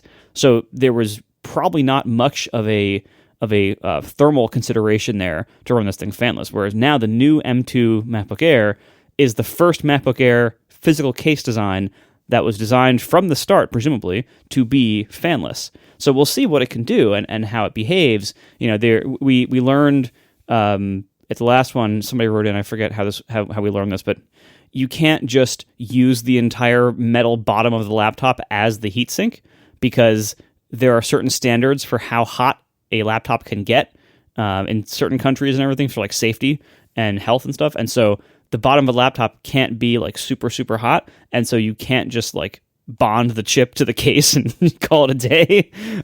We'll see what they actually did. I'm very curious to see the teardowns of this thing and see how it works and then see the benchmarking and see the limitations of it. And honestly, part of the reason I want to play with one is just to figure this out myself, to see like what is it like to use it, because I use the M1 Air so much and I loved it so much, and I want to know like how hot does it get in use? How do I ever see it throttle? Can I make it throttle by doing something that's for example, like only stressing the CPU cores but not the GPU cores, stuff like that. That's the kind of stuff I want to find out. What I suspect, based on that 29 watt thermal peak that this test video had, what I suspect is that you actually can make the M2 throttle because it seems like Apple is allowing it to run hotter at peak performance. Whereas the M1, it seemed like nothing you could do would make it throttle. With the fan models, the non-fan models, you could get a throttle a little bit more easily, but it was hard still. But if the M2, if they're allowing it to have a higher thermal limit in terms of wattage used before they start capping it, then you will have these things in extreme cases. But I hope still that the common case is still going to be very, very cool and reasonable. And time will tell. Yeah, and letting it sort of get real hot and go real fast is actually usually a good move in laptops because, you don't always have sustained loads. You want it to be able to go real fast for a second or two, or even a minute or two, so it can get the thing done and go back to being idle. But if you need to be able to do a sustained workload, then throttling and clocking down is not great. But even in the test, even in the Max test, it was still faster. It was constantly bouncing up against the limiter going, oh, I'm too hot, it would clock down, or I'm cool now. I'm too hot. It goes up and down and up and down. That, you don't want it to operate that way. You want it to be steady. But the bottom line is if the job gets done faster, then that's still better. But as Max Tech pointed out, if it didn't throttle, it would be even faster. The GPU would be 35% faster and the CPU would be 18% faster. Instead of just the 10% faster, it got bouncing off the heat limiter. I would imagine that you'll be able to throttle the heat throttle the MacBook Air as well. But the slim fanless computer, yeah, that's the one I feel like throttling is the most excusable. The M2 MacBook Pro that's supposed to offer sustained performance, it feels like it should have a better cooling system, especially since it's not like, a 96 watt, system in there. It's only going to a max of 30 watts. You should be able to cool 30 watts in a laptop. I mean, just look at some of the past Intel laptops. You just need a better cooling solution so that it can run sustained on this workload of this 8K raw export for 30 minutes at a time without throttling. I think that is a reasonable thing for something in the MacBook Pro line. And I think that's something they achieved with most of the M1 MacBook Pro models, with the M1 Pro and M1 Max, and obviously with the M1 Ultra in the Mac Studio with its noisy but apparently good at cooling fans. So we'll see. I'm not sure what kind of stress tests I'll do on my son's M2 MacBook Air because I don't think he's ever going to do anything like that. But I guess maybe I'll run Xcode and see if I can at least get the CPU cores to crank up a little bit. But honestly, I don't even know what I would use other than like trying to run Geekbench or, using Cinema 4D or whatever I have a bunch of those benchmark apps or whatever, but most of those do not actually stress all the things at once. They usually focus either mostly on GPU or mostly on CPU. It's actually hard to do useful work stressing all the parts at once. All right, John, take me on a tour of system settings in Ventura Beta 3, please, and thank you. Beta 3 just came out today. I was quickly able to install it and look at some stuff. Of course, I dove into system settings to see how that's going. It seems slightly less buggy than before. I didn't get any items duplicated in the sidebar. I did still get a little red badge that I couldn't make disappear. This time I had no idea where it was. Like if you look at the screenshot in our notes here, you'll see where it has a red badge with a number 1 in it next to general. If you click on general, there's nothing in there with the badge. You can never make it go away. Anyway, nice. Bugs, whatever, Beta 3. But I also went over to the trackpad thing, which is something that Craig Federighi talked about on the talk show live, saying, the old one had those cool videos and the new one is boring. He said, we have something else in mind here. Well, this is what's in Beta 3. I don't know if this is what he was talking about or a step along the way, but what they have now are when you click on each one of the things that you can do, like, zooming in or out or, scrolling or smart zoom or rotate, it has 2 boxes above that. One of them shows a little, diagram of a trackpad with 2 dots on it. If you ever used the simulator, the iOS simulator, kind of the same way you see those 2 dots that are supposed to represent basically the contact patches of your finger, that's an animation. It shows the 2 dots and it shows them like for pinch to zoom. It shows the 2 dots close to each other and it shows the 2 dots spreading apart on the trackpad. And then to the right of that is a sort of stylized abstract representation of a screen. Like it's got a little dock at the bottom, but instead of app icons, it's just got colored dots, and it's got a stylized window with some blank tiles. It looks kind of like preview with like little squares in the sidebar or whatever, and the image it's showing is 2 circles. And as those 2 dots that represent your fingers on a trackpad spread apart, the 2 circles in the window zoom in. Right? So it's basically doing the same thing as the old thing where before I used to show you a video of a human's actual hands swiping around on the touchpad. This is showing you the touchpad over here and a, sort of a road sign abstraction of the screen over there saying when you do this in the trackpad, this happens in the app. I think it's a pretty clever solution, avoiding the having to put videos in there and everything. But I do wonder if people are going to look at that and have any idea what it is that they're looking at. Like, I know what it is because I know what it's supposed to be. I already know how it works. I already know the answer. So, that's a trackpad and that's where your fingers are touching. That's not obvious. If someone else sees this, they're like, there's these 2 balls floating in a box and then there's something else happening. And I'm not sure it is better at communicating the ideas that it's trying to communicate than seeing a human's hand on the trackpad, because people recognize human hands pretty well, and they recognize, those human hands are touching something that looks like the trackpad that's on the laptop that I'm sitting in front of right now. I recognize that. And then seeing what's going on the screen, having to use like an abstraction. And then finally, both these things are pretty small. Like the little area showing the trackpad is pretty small because it's like they're side by side in this very narrow window that you still can't make any wider. Some people are asking like, why would you ever want the system settings window to be wider? There's lots of cases. Here's one. You can make those animations a little bit bigger than they are, right? Sometimes the labels are really long. And anyway, so we're making progress. I didn't go through every single one of the things, but they look slightly better than they did before. It's still dark, dingy, dark gray and gray. The switches are still too small. It's still not particularly readable or nice looking, but it definitely looks better than it did in the last beta. I mean, it's a low bar. It is a very, very low bar. It's true. It is. But, hey, betas march along, and this is one thing that they said they were going to change, and so here you go. Trackpad is not as dire as it was, but I'm not convinced that this is an upgrade over what came before. There's still the whole panel looks like. Have you ever come across having children during the digital age? Have you ever come across these YouTube videos that are made for kids that seem procedurally generated with like really simple animated shapes and stuff? Have you seen these? Mm-hmm. Like the system settings look in Ventura, it looks like it was designed by those people / algorithms. It makes web apps and Electron apps look like great design by comparison. I do see a little bit of a human touch in the left-hand bar. Like the way they organize things in system preferences has always been scattershot, and now they're adopting the iOS model, which is, it's clear that a human arranged these, but what the human was thinking not entirely clear. Like, you know, when you scroll through, like, people are more familiar with this on their phones. You go to settings on your iPhone, right? And they kind of put important stuff up top, but I can never remember, like, is the app that I'm trying to find settings for, is it one of those apps that Apple thinks is so important that it doesn't belong mingling with the other apps? You know what I mean?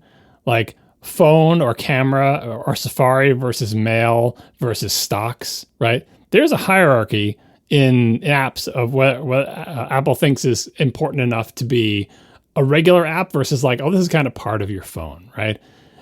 And it's confusing. Like there's these weird little sections. Sometimes you see like App Store and Wallet together. You're like, oh, that's like money stuff, right? But then, you know, and there's this whole section above, which is like hardware things. And then you get to like passwords, mail, contacts, what? And then there's a new section, music, TV, photos. I guess this is the media section, but then there's a separate section for the TV provider. And then you get to all the third-party apps, which are, of course, at the bottom, right? So it's clear that a human did arrange them, but every time I look at it, it's not like I know, right, what section to go to immediately. I know where Safari is. It's right in this section. No, I don't know. I scroll until I see the Safari symbol. So it's not a successful organization, but a human did it, right? Sidebar and system settings in Ventura Beta 3, there are sections. It's clear that they're broken up in a similar way to iOS. And I also like the fact that they gave a lot of things names that they didn't have before that will hopefully make it easier for people to find things. Like there's a section that says lock screen, login password, and users and groups. Lock screen was not a top level item, has never been a top level item, but is definitely a top level item in people's heads of like the phrase lock screen and the concept of a lock screen. If you've ever had to use a computer at work and had a lock screen policy mandated, that's of course always been a feature in macOS for as long as lock screens have existed, but there was nothing called lock screen. So I think that's an improvement that some human said, hey, I want the top level items in the sidebar to be named after things that are in people's heads. And there's a search bar that actually works pretty well to find stuff as well, right? And then sometimes you go to a section where it's like keyboard, mouse, and trackpad. Okay, it makes sense that there's grouped together. But then you get like passwords, internet accounts, and game center. That's a group of 3 items, but it's separate from lock screen, login password, and users and groups. But where is the privacy and security? One whole, skip a section. It's up much higher next to spotlight and control center. Anyway, I think most people will just use the search. But to Marco's point about this being like algorithmically generated, it almost looks like, it looks more like to me like it's data driven. Like you can just spec out this thing and it just spits out this app, right?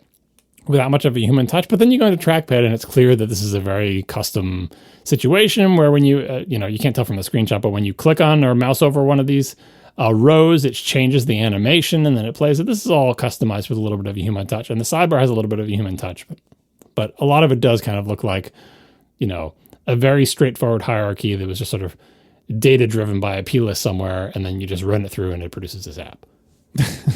What's with the capitalization of the titles of the options? Natural scrolling, the S in scrolling is capitalized.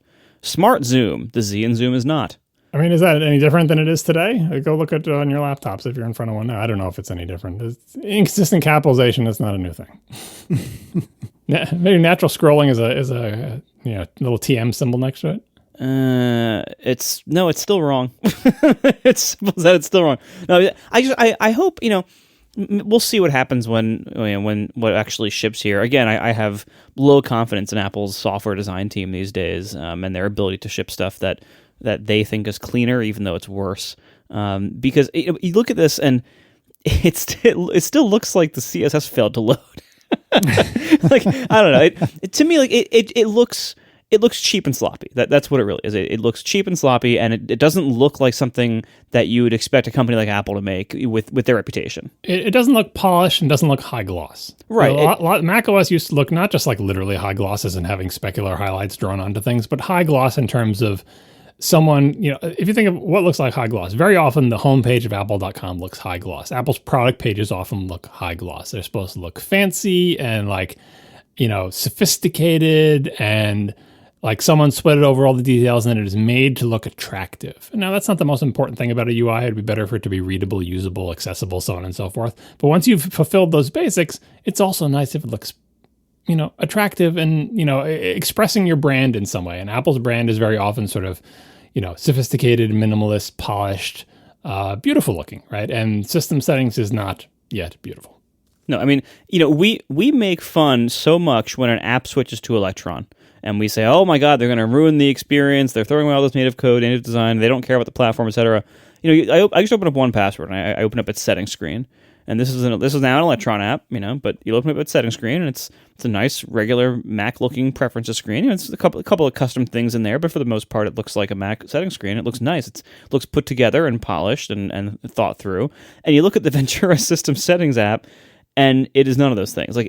This is the kind of thing that if an app, if some popular app that we used switch their settings to look like this, we would make fun of them relentlessly and say they've abandoned their customers, they've abandoned the Mac. And so I don't know. It just seems like I don't know anybody who's gonna upgrade their Mac or get a new Mac down the road, open this up for the first time, who was ever seen the previous versions and look at this and say, "Oh, what a nice upgrade." It looks like a downgrade. And it's going to feel like a downgrade to anybody who is used to the previous one because it's different to begin with. But if you're going to go through the user disruption of moving things around a lot and making them different, it might as well at least be nicer once you get used to it. And I don't know if we've achieved that here. It doesn't look nicer at first glance, that's for sure. And I think a lot of people are not going to feel that this is much of an upgrade the first time they see it. Yeah, one of the things that's really going to annoy people, we were talking about this just after we recorded last week's episode in one of the Slacks that we're in that I think I forgot to mention in the show. So some of the items on the sidebar, when you click on them, there's a second level. I think General is like that. So you click on General in the sidebar, and then the right-hand detail pane shows more choices, right? I forget what they are because I'm not in Ventura right now, but you click on General, and then you click on about this Mac or something, or storage. I don't know what the options are, right? But you click on a second one, and then when you click on the second one, the detail pane slides over, and you get into whatever item you were in. And System Settings remembers what you were in, right? It remembers that you went General and then About, right? And so what you see on the screen in the state is the General is highlighted in the sidebar, right? Because that's the one you're on. And in the detail pane that's to the right of it, you see About this Mac or whatever you picked before. And if you look in the upper left, there's a left-facing chevron saying, oh, you can go back, like the iOS-style back button or whatever, right? But let's say you just close System Settings. Next time you launch System Settings and you click on General, it's just going to show you the About thing. It's not going to show you all the other choices. There's a 2-level hierarchy, and it's really easy to forget. You're going to be guiding someone over the phone. Just it's go to System Settings, go to General. Okay, now click whatever storage in General. I don't see storage. No, did you click on General? Yeah, I don't see storage. Well, tell me what you see. I see, it tells me how much RAM I have. Okay, you must be on About. Go back. So what do you mean back? Look up at the top of the detail pane. Do you see a left-facing, less than sign, like a sideways V pointing to the left? Yeah, click that. And then this is the point where they say, how was I supposed to figure that out? And you say, I don't know. It's not, being stateful is good, but when you have a UI that is that non-obvious, on the phone it's more obvious. On the phone we're kind of used to, there's going to be a back left-facing, chevron in the upper left corner to go back. I think we're used to doing that on the phone. But on the Mac, when you have all the screen space, especially when it remembers between launches, that when you click on General on the sidebar, you don't see the list of all the things under General. You see whatever detail plane you were previously in. Good from a power user perspective, that I don't constantly have to dig back into that if I was in that. But from a regular user's perspective, bad. So I think they haven't really sorted out they try to use this UI to be more scalable, and I, agree you have all these settings and you want to be able to scroll. That's great. I think they should make the window more resizable. I think we can handle that. We don't have to have fixed size windows in the Mac. We can handle windows that resize, and the UI tries to, be appropriate for the size of the window.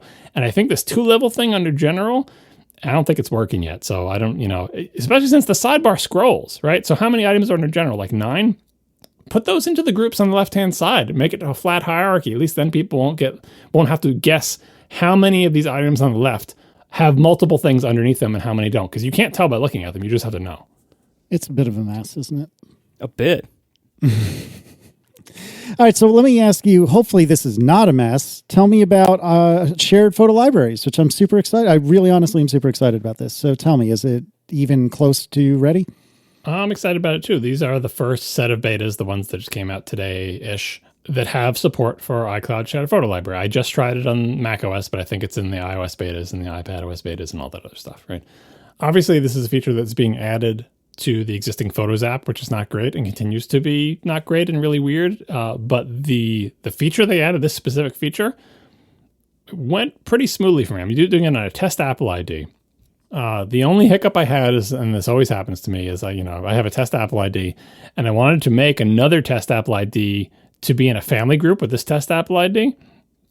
And Apple today, on July 6th, just would not let me make an Apple ID. Just no matter what I did, go to the web, try to do it through the various Mac apps, system settings. There's so many different ways you can create an Apple ID.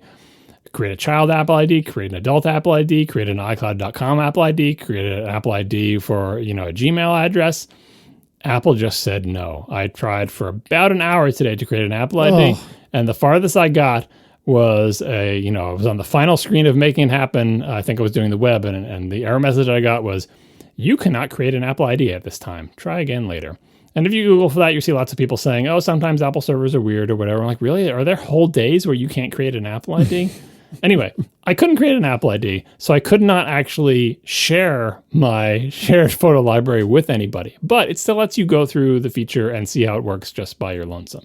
So when you launch Photos and you go to its settings, it's so weird for me. I go in there looking for the preferences item and my eyes like skim right over settings. Like, where the hell is preferences? Oh, it's called settings now. Anyway, if you go to the Photos menu, you go to settings. It used to just have general and iCloud. I think now there's a third top level item called shared library, and it has a little thing that says, iCloud share photo library, explains what it is, and you hit start setup, and you go through this little setup process that's pretty simple, and it constantly prompts you to add people to your family or do all this stuff or whatever, and I had to sort of cancel out of that and say, no, I don't have, I have a family, but I'm the only person in it. No, I can't create it. It prompts you at that point to create an Apple ID. Would you like to create a child Apple ID? That doesn't work either. Like, again, on July 6th, there was no way to create an Very often I'd go through the whole process there. It would say, prove you're an adult, and it would make you verify your credit card by entering the CVV value or whatever, right? And then it would ask the person's name and give them an email address and ask for their birthday and do all this stuff, and then make you go through many. This is on Mac native UI. Inside the Photos app, it's prompting you to do all this stuff to like create a child account for your family. And you'll get to the very last screen and it will show an indeterminate little spinner after you click the do it button. And it will just spin forever and it will never actually create an Apple ID. So I hope that gets fixed eventually. Maybe it's a Ventura beta thing. Again, I tried using it through Safari in Ventura as well, and it still also wasn't working. But anyway, me and my lonesome test Apple ID as the only person in my family was able to make a iCloud shared photo library. Once you do that, the settings pane shows the following items. It says, here are the participants, and you can add participants. And I think you can add participants that are not in your family. I didn't know because I'm actually obviously not going to add any real Apple IDs to this because I don't yet trust that it is all working and everything. And I wouldn't want to, make a shared photo library with like a member of my actual family and somehow later I can't add them to my real shared photo library. So I didn't do that, but you can add participants. There's a checkbox for shared library suggestions that says when enabled, you will periodically receive suggestions for photos and videos that you may want to add to the shared library. That's another thing I forgot to mention during setup. It says, hey, we made you a shared photo library. What do you want to add to it? And you can pick add all my photos to it or not add to it. What do you want to move to it? Move all my photos to it, move photos based on a date, or I'll manually move stuff myself. And it's not like this is a one-time choice. Like at any point in the future, you can do any of these things. But this checkbox is Photos or something in the OS will suggest to you when it thinks you should move some photos to the shared library based on, I don't know, like when the stuff they talked about in the keynote, like when you're in proximity to people or at an event with a bunch of people and taking pictures of them or recognize their faces, all sorts of suggestions, whatever. So you can do that or not. And then the final item is delete notifications. We talked about this earlier of like, oh, anyone you add to the shared photo library can do edits and deletes. Isn't that bad? Well, if you're afraid of your sullen teenager deleting pictures of themselves they don't like, at the very least, you can get a notification when they delete a picture, and then you can go into recent items and rescue it. And I think you can protect recently deleted items with a password so they can't like permanently delete them. So that's better than nothing in terms of like making sure someone doesn't like go rogue on your shared library and hose everything. Because if you can get a notification and you can password lock the recent deletes, that'll help a lot. But once you've done that, Photos launches and it just looks like Photos. But now at the top, there's a new item, a new pop-up menu where it has three options. You can see your personal library, which is just the only thing you would ever see in the previous version of Photos. It's just your photo library, right? You can see your shared library, or you can see both libraries, where it shows you the union of all the photos of your personal and shared. And that is great. I was afraid it wouldn't have this feature and you constantly have to switch back and forth. But no, it will show you the union of them, and it'll put a tiny little badge on the photos indicating which ones are in the shared library and which ones are not. This is where you start to get into the limitations of the Mac Photos app. Like the Mac Photos app is so stingy about what information it will put on the main sort of photo thumbnail screen. It's got this giant canvas with all these little thumbnails, and the most it will do is put these tiny little monochrome icons in the upper right-hand corner of the photos. And it's like, can you just show me the keywords underneath the photos like you used to? No. If you say show keywords, I think it'll show a little icon that indicates this photo has keywords. We're not going to tell you which one. We don't have room on this screen to put text, but yeah, it's got keywords. It's got location data. It will put the file name of all things that it wants to put. It will put the file name. Like I want to see the file name of like img0057 dot, geek or whatever. Like I don't need to see the file name. Show me the keyword. Anyway, all that is to say that it will show you which ones are in the shared library if you squint and you turn that thing on, and it will show the union of both of them. And you don't have any limitations. You can just use that union view all you want. You can move things. If you right click on a photo, you can move that photo into the shared library. You can move it out of the shared library. The right-click menus continue to be weirdly limited. Some features are in the right-click menu. Some features are only in the menu. Some features are the menu bar. Some features are in both places. And when you do move things to shared library, you can do more than one at once. You just do any kind of selection and right-click and do move to the shared library. It'll show you a little message that says moving these photos to the shared library will allow shared library participants to view, edit, or delete this content at any time, just warning you that, hey, when you put it into a shared place, it's no longer just yours. And it all worked. Obviously I'm doing a shared library I'm just sharing it with myself, but I can take my photos and move them to and from the shared library. It's even integrated into the import process. So when you import photos into photos, you can choose if you want to import them into your library or if you want to import them into the shared library. Very little surface area for this feature. A few pop-up menus, one extra item in settings, a few items in menus, but it does what it's supposed to do. The limitations of the Photos app that make it annoying continue to be there, but the addition of this feature does not make them any worse. And the addition of this feature, I think, was done in a way that is pretty obvious. It was obvious to me because I'm looking for it, but there's not a lot to stumble over or be confused about. There's a couple of new pop-up menus, a couple of new little settings, and they all are clearly explained and work the way you'd want them to. And I am actually very excited about upgrading to Ventura now for this feature alone, because it seems like it's going to work, and it seems like it does pretty much everything that I want it to do. In particular, delete notifications is all the peace of mind I need to know that I'm not accidentally messing. Someone doesn't accidentally do something foolish and deletes things. That if I get a notification, I can just undo that. I'll be fine. And the fact that I can sort of manually move photos on as I gain confidence, I'll just, chuck a bunch of photos in. I'll put the new photos into the shared library or whatever. Just sort of I can move to it at my own pace instead of just saying, hey, we're going to convert your whole library to shared, or you have to pick up front which ones do you want to convert, that I can do it manually one at a time. It still boggles my mind, the sort of non-uniformity of UI in photos, where the right-click menus seem to be made by an entirely different team than the menu bar, and they don't talk to each other. The copy edits and paste edits thing, it's just so inconsistent. The keywords, the location stuff, it just does not work like a normal Mac app. But the functionality is there if you know where to find it and are willing to fight the UI to get it. But overall, I'm pretty happy with the Mac incarnation of this feature.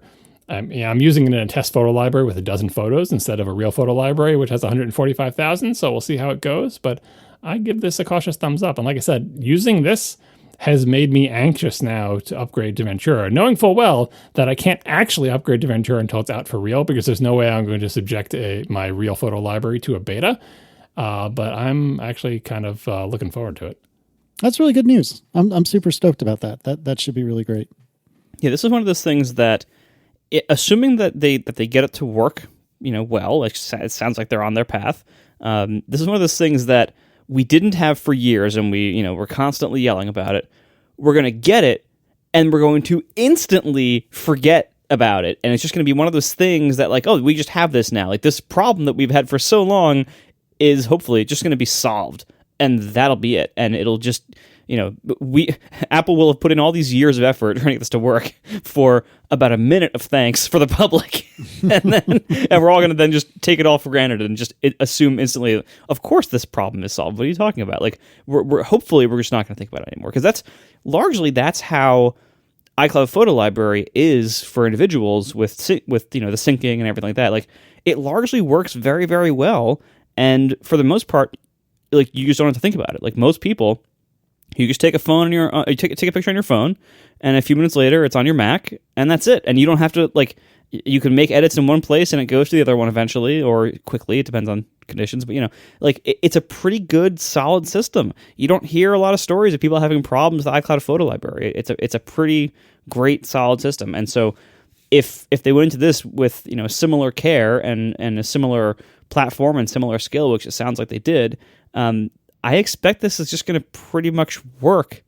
And we're going to all instantly forget about it, which is great. One of the things we talked about when we would discuss this feature in the past, and you'd get a lot of pushback, you'd say, oh, that's so complicated. How are you going to figure out like which photo goes where or what you're looking at? And there's so many different ways you could do this, and you wanted to give individual people control and who has permissions. And like, it is a large, complicated problem space.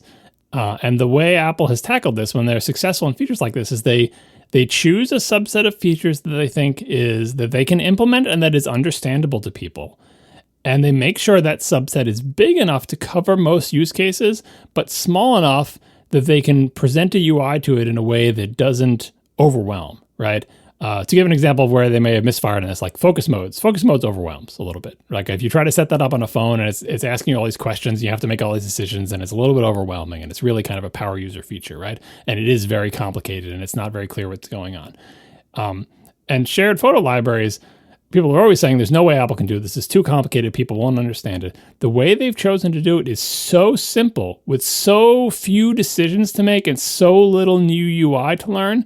And the UI that is there is just incredibly straightforward, doesn't really require much of an explanation. It's like you get it and that's it. And it fades back into the background. It's not a thing that you think about anymore. It doesn't have all the features that you can imagine for a shared photo library. I would like more granular permissions for what people can do. I would like view only. So all sorts of stuff you can think of that you could add to this.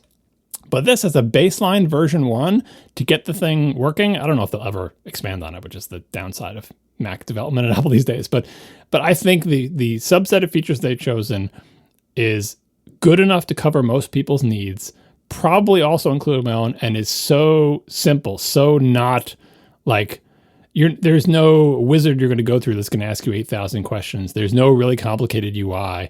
I think the UI they previously and probably still have for shared photo libraries is more complicated and confusing and worse than this UI. And that's a simpler feature. So kudos to figuring out the right subset of things to make, and again, this is just Mac photos. I don't know what it looks like on the iPad, but the right subset of features to make this simple for users while still accomplishing the goal, which is I don't want to have to log into my wife's account to deal with the family photos. Yeah, this will be really great because we have the opposite arrangement in our family where I am the keeper of the family photo album, and Erin basically doesn't have squat. She has the last month of her own pictures on her phone, and then that's it. And so for her to have access to, all of our family pictures going back, 17 years to the beginning of our relationship, I think that'll be really great for her. And I'm really, really looking forward to this. Thanks to our sponsors this week, Squarespace, Instabug, and WorkCheck. And thanks to our members who support us directly. You can join at atp.fm/join. We will talk to you next week. Now the show is over. They didn't even mean to begin, 'cause it was accidental. Oh, it was accidental. John didn't do any research. Marco and Casey wouldn't let him, 'cause it was accidental. Oh, it was accidental. And you can find the show notes at atp.fm. And if you're into Twitter, you can follow them at CASEYLISS. So that's Casey Liss, MARCOARMENT, Marco Arment, SIRAC, USA Syracuse. It's accidental. They didn't mean to. Accidental. Tech podcast so long. Oh, I've been doing SwiftUI. Oh, yes. How's that going, my friend? I saw you complaining about that on Twitter. Oh, I had a good talk with Underscore today on Under the Radar, so you should go listen to that. But I've basically resigned myself to the fact that if I'm going to continue to be a professional iOS programmer, like if this is going to continue to be my career, I have to jump into SwiftUI. I feel like the equivalent now of having a really big Carbon app in like 2008. So it's like, I can see the writing on the wall for most of the code I have, and more importantly, for most of the knowledge I have. I know Objective-C and UIKit really, really well. And that's not helping me right now. Like that's, if you were to start writing a brand new app today, if you wrote the whole thing in Objective-C, people would think you're weird, and you're going to miss out on a lot of the advantages from tooling and a lot of the newest APIs and things like that. Like you're making it harder on yourself needlessly. And so no question, Swift is the language you should be using for any new iOS or Mac app. But the UI framework thing is a different question. SwiftUI is still very early. However, every time I write UIKit code, I get that same feeling as if I'm writing new Objective-C code. Like, I shouldn't be doing this. It's been made a little more complicated by the recent developments in UIKit. Feel like, if I could borrow a term from Joel Spolsky, it forever ago, it feels like the UIKit team has been taken over by architecture astronauts. And the amount of abstraction and layers and nitpicky configuration and stuff that's going into the latest changes over the last few years in UIKit, like where they're going, I don't want to follow them. Can you think of an example offhand where this is getting ugly to you in UIKit? Yeah, so all the new button configuration stuff, table cell configuration stuff, collection view, like a lot of this stuff, the old way of doing things was more primitive, but another way to say that is simpler. And they've created these new levels and levels of abstractions and management classes and configuration classes and different things above it that you're now expected to use. And many of the old methods are being deprecated. Where they're going, like I tried playing with a lot of the new UIKit stuff when I was doing my redesign last fall and winter, and it was just a lot more code to do the same things for me. And it seems like they're optimizing for needs and preferences that are different from mine. I have many similar complaints with Swift itself. I mean, Swift, the language is, they're in space at this point. Like I don't know what they're doing in certain areas of the language, but at least most of those mostly don't get in my way. But there are certain things like to fix an iOS 15 deprecation warning, I had to start using async for one of my CloudKit calls on the Overcast login screen. It queries CloudKit for the list of accounts that are associated with your Apple ID. That way, I don't have to get usernames and passwords. I can just pull from CloudKit. Here's a list of account tokens that I know exist from your Apple ID. And so it's a very, very basic CloudKit thing.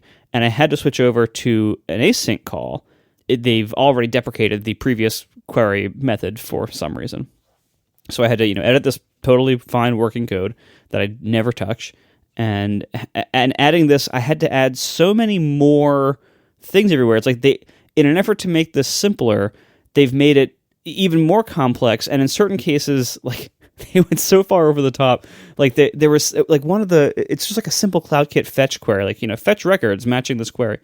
It returns this complicated result object with like two different layers of generics in its less than greater than symbols and it's complete. So like you autocomplete the closure completion for dealing with these records, and the type it gives you is full of generic gobbledygook. You have no way to know what you're supposed to type into this box to actually like what type is this variable. If you just let it autocomplete, it errors out and give you an even more complicated error message that you can't understand. Well, just look at the code examples and documentation, right? Yeah, right. Got him. So eventually, I had to start looking up like Google blog posts about like how the heck do you use this stuff, and the answer is, as far as I can tell, is actually it's some kind of complicated result, and you have to say result.0. Result or something, and that's actually in your shipping code that you have to have that result.0. And I'm like, who is designing these things? And I'm sure they have their reasons. They have very smart people there, but whatever they're doing in certain areas is drifting apart from any way I think of coding and any way I want to be coding. And UIKit itself is in many ways going in that direction. And so heading back a few levels in the stack here, SwiftUI, I think, is what I need. Like, if I'm going to keep making iOS apps for my career, and that's my intention, then SwiftUI is what I have to learn. I've resigned myself to that. I don't necessarily have to have everything in the app be SwiftUI. That, I think, is still, it's probably still too early for that in terms of the framework's development. But I have to start using a lot of SwiftUI and really getting good with it and using it by default and only bailing out of it when I really have to, as opposed to bailing out of it for comfort reasons or for familiarity. So that's where I am now, and I've been working on it all day, trying to replicate some of the basic structure of Overcast in SwiftUI just to see is this even possible. I'm slowly getting there. It is a slog, but I'm finally in the very, very slight upswing part of it, where I'm starting to finally get some traction and some progress, and so I'm just starting to be motivated to keep going on it. So that's my mood for the day, my mood update. I know this is my feelings podcast because I don't have one, unlike you guys. So this is where I am today. I am slowly getting better at SwiftUI and slowly starting to think I should probably switch to it, because the alternative would be if I said, yeah, I'm just going to use Carbon forever, in 2008. It's well, that's going to limit your career then, and the usefulness of your code base. You're going to definitely put a cap on the age of that. Well, this is how I feel about, first of all, Swift obviously is a requirement at this point. I all of my Objective-C code, I regret it all, and I wish it was all Swift because it would make certain things a lot easier. But SwiftUI, I think, is that now.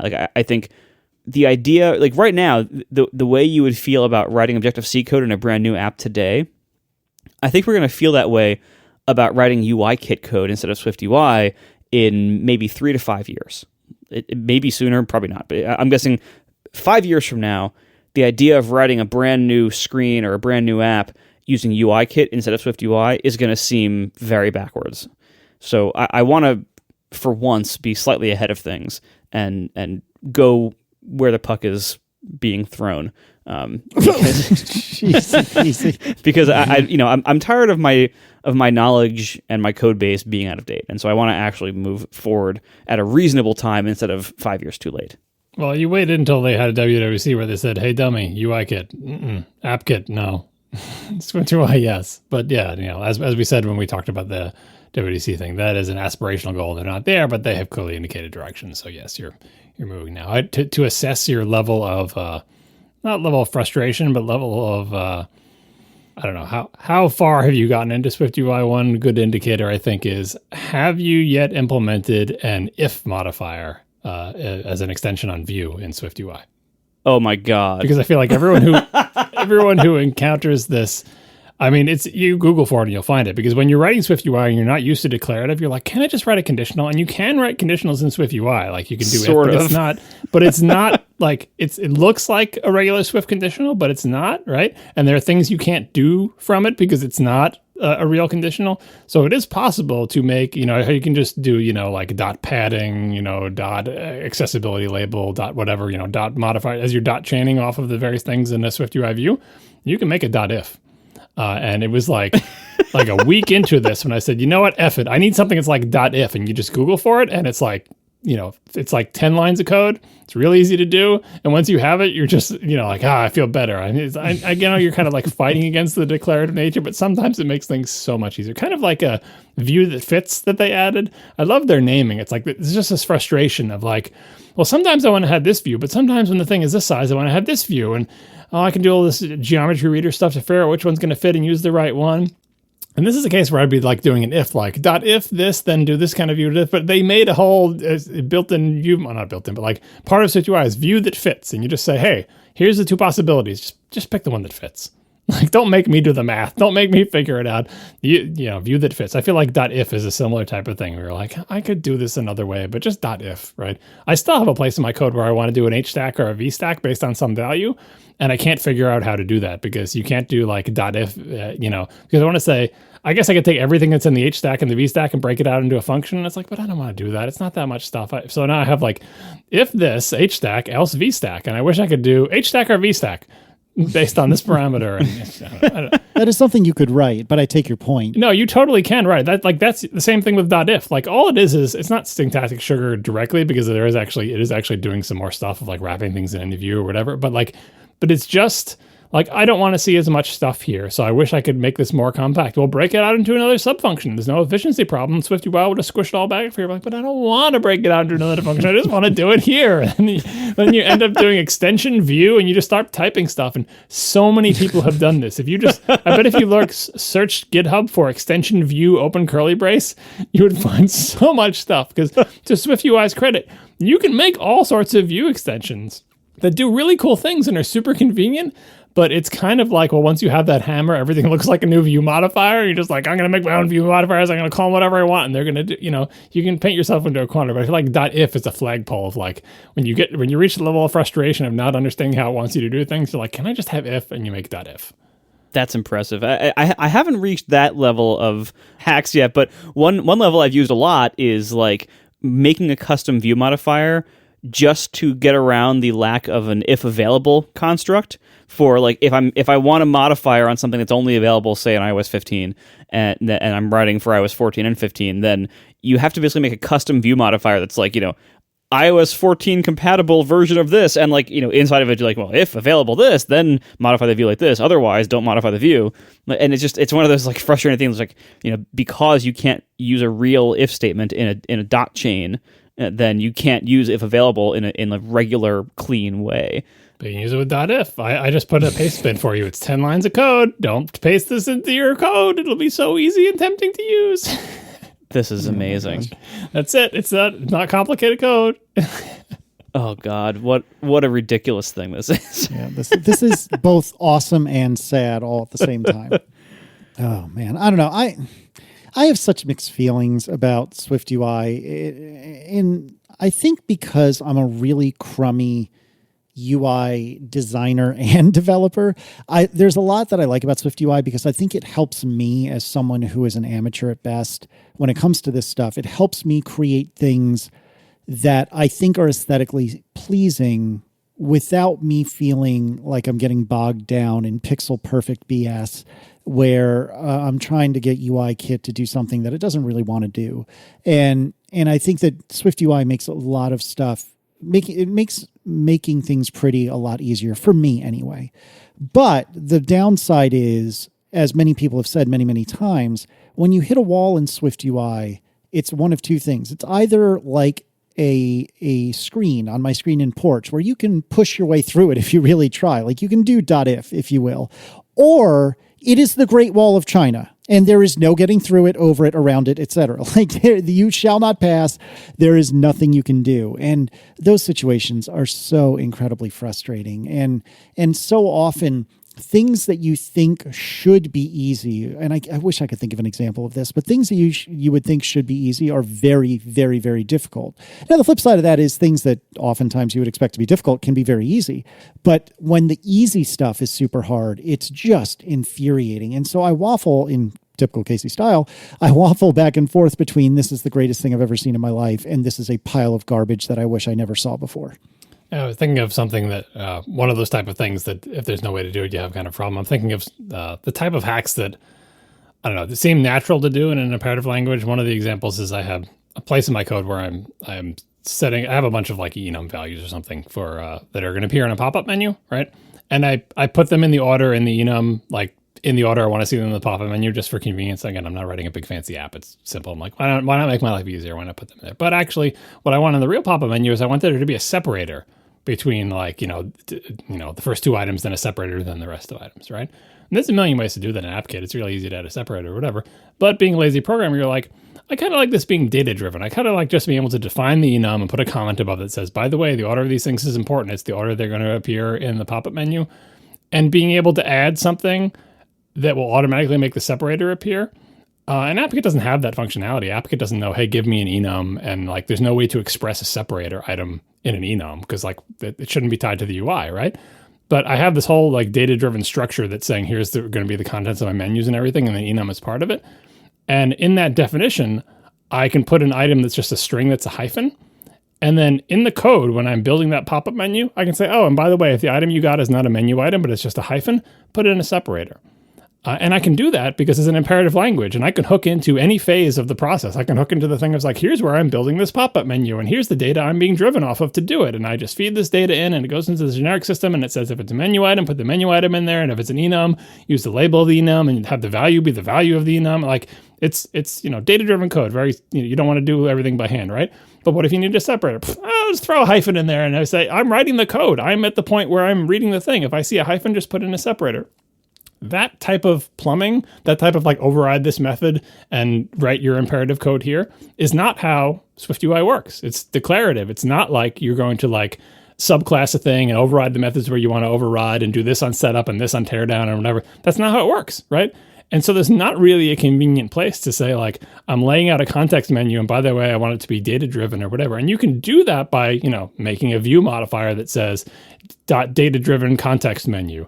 And then in the .data-driven context menu view extension, put all that imperative code again. But you feel like you're mode switching. You feel like it's not, I shouldn't be writing my own extensions to view every time I want to do something. It's just a different way of thinking about it. But when you're faced with that situation in SwiftUI, you're like, but then what do I do? Like, do I make, the fallback that maybe, you can always just do a thing where you say, I'm going to fall back to AppKit, or I'm going to fall back to UIKit, or I'm going to make this whole thing driven by UIKit, but then have this subset of it be SwiftUI, do something like that. And I do wonder about, I think we mentioned this about shows, what would you do if there was no UIKit? What would you do if there was no AppKit? Well, SwiftUI wouldn't work because half the things it's doing under the cover use UIKit and AppKit. But setting that aside, if there was no lower level to drop down to, how would you do the weird imperative thing where you look for a hyphen in a data structure, and when you write some code that's when it sees that hyphen, it adds a menu separator, which is not a feature of any framework. It's just some BS you made up yourself to make your thing more convenient so you wouldn't have to manually write a bunch of code. I don't know. I think about that when I'm doing hacks like that of like, hey, if this wasn't here, what would be my alternative? And I don't really know the answer. Well, I think it would be largely like the earlier days of the web, where a lot of times, like, suppose you wanted to, say, have a very custom behavior or appearance of a certain form control, and browsers would render it using, some kind of UI widget from the platform. And a lot of times, certain customizations just wouldn't be possible. I think it would be a lot like that. You would just, at that time, we web developers would just kind of accept, like, well, ideally, we would have the app look and work like this, but because of the limitations of the browser, we can't really do that, so we'll just suck it up. Like, I think that's the answer. Well, what we would do is you'd make an image. You'd say, okay, this is not going to be a submit button. It's going to be an image, and I'm going to use JavaScript that when I'm going to get the mouse down on the image, and then I'm going to change the image to be the mouse down. Like, you'd basically custom implement your button. In fact, this, in SwitchGlass, my little app that shows one tiny thing on the screen, I was using the SwiftUI button, capital B, type for my buttons for like, I don't know, more than half of the versions until I just gave up because I could not get it to do what I wanted it to do. And I just had to stop using button and basically re-implement my own button the same way you would do it on the web. Back before CSS could style submit buttons, you'd make it an image. You'd try to grab mouse down yourself. You'd set your own mouse down state. You detect mouse up. You basically re-implement button, half-ass re-implementation of button just so you can get it to do what you wanted to do. And of course, it doesn't look like the native UI. And of course, the real solution is please let us use CSS to style form controls, which took many years for it to come. But yeah, that's the alternative is like, well, I can't use button. I give up. I tried for 6 months and button just has too many bugs. And my thing, by the way, the bug was like, if you drag something, if you like pick a file off your desktop and drag it over my window, it's already weird that you can drag something over my window because it's a floating palette and the active app is Finder, not the thing, but you want it to react to your drag and you want it to detect your drag and you want it to highlight. That thing where you're already holding down the mouse button and you drag a thing over it, you could wiggle it back and forth over my palette and you could get the SwiftUI button into a state where it didn't realize you were no longer on it and the mouse over state would stay stuck. Like you'd have to wiggle it a lot, but you could do it. Like you could outrun the mouse tracking. And I just could not get rid of that bug because I don't control that. I don't control the mouse tracking. That's happening in the layer below. If I was using AppKit, I would control it because AppKit, I have access to all that mouse tracking and mouse tracking regions and all that other stuff. But I'm not using AppKit. It's SwiftUI button that's saying, oh, SwiftUI button, don't worry, it knows when the mouse is over it. It doesn't. It gets confused. And then my app has a cosmetic bug because now the highlighted state gets stuck, and you put the file back down on the desktop and you look up at the thing and it's stuck. So I had to give up on button and I had to implement it myself. And that definitely felt like WebUI of like, oh, you can't style form controls with CSS. Implement it yourself with an image map. Oh, those were the days. I'm hoping that, so the discipline I'm going to try to have here is to be more flexible on my requirements and to actually give in a lot of those cases where if the stock behavior of some controller or the easily achievable behavior of some control or appearance of some control is not exactly what I want, but I can make it work, then I'll just make it work. Because one goal I have here, I have 8 years of code here, and my UIKit code even my UIKit code is not only in Objective-C, so it's typically more verbose than a Swift equivalent, but also it's like using all old UIKit methods of doing things. So there's a lot of kind of boilerplate going on everywhere, and manually setting borders and stuff like that all over the place. I'm hoping, and I think this is reasonable to expect, that a SwiftUI reimplementation of a lot of this stuff should be way less code. And that I would see a lot of value in having way less code, especially at the UI level. So I'm hoping that's achievable here. And if it is, I'm willing to give up some of the little details if it ends up being way less code. I think that's a reasonable and pragmatic trade-off to make. And I'm dubious that Marco Arment is capable of making that trade-off just because I know how much you like things to be, exactly just the way you want. But if you can stick with it, I think that's a perfectly reasonable and, again, pragmatic trade-off to make. That's a big if. That is a big if.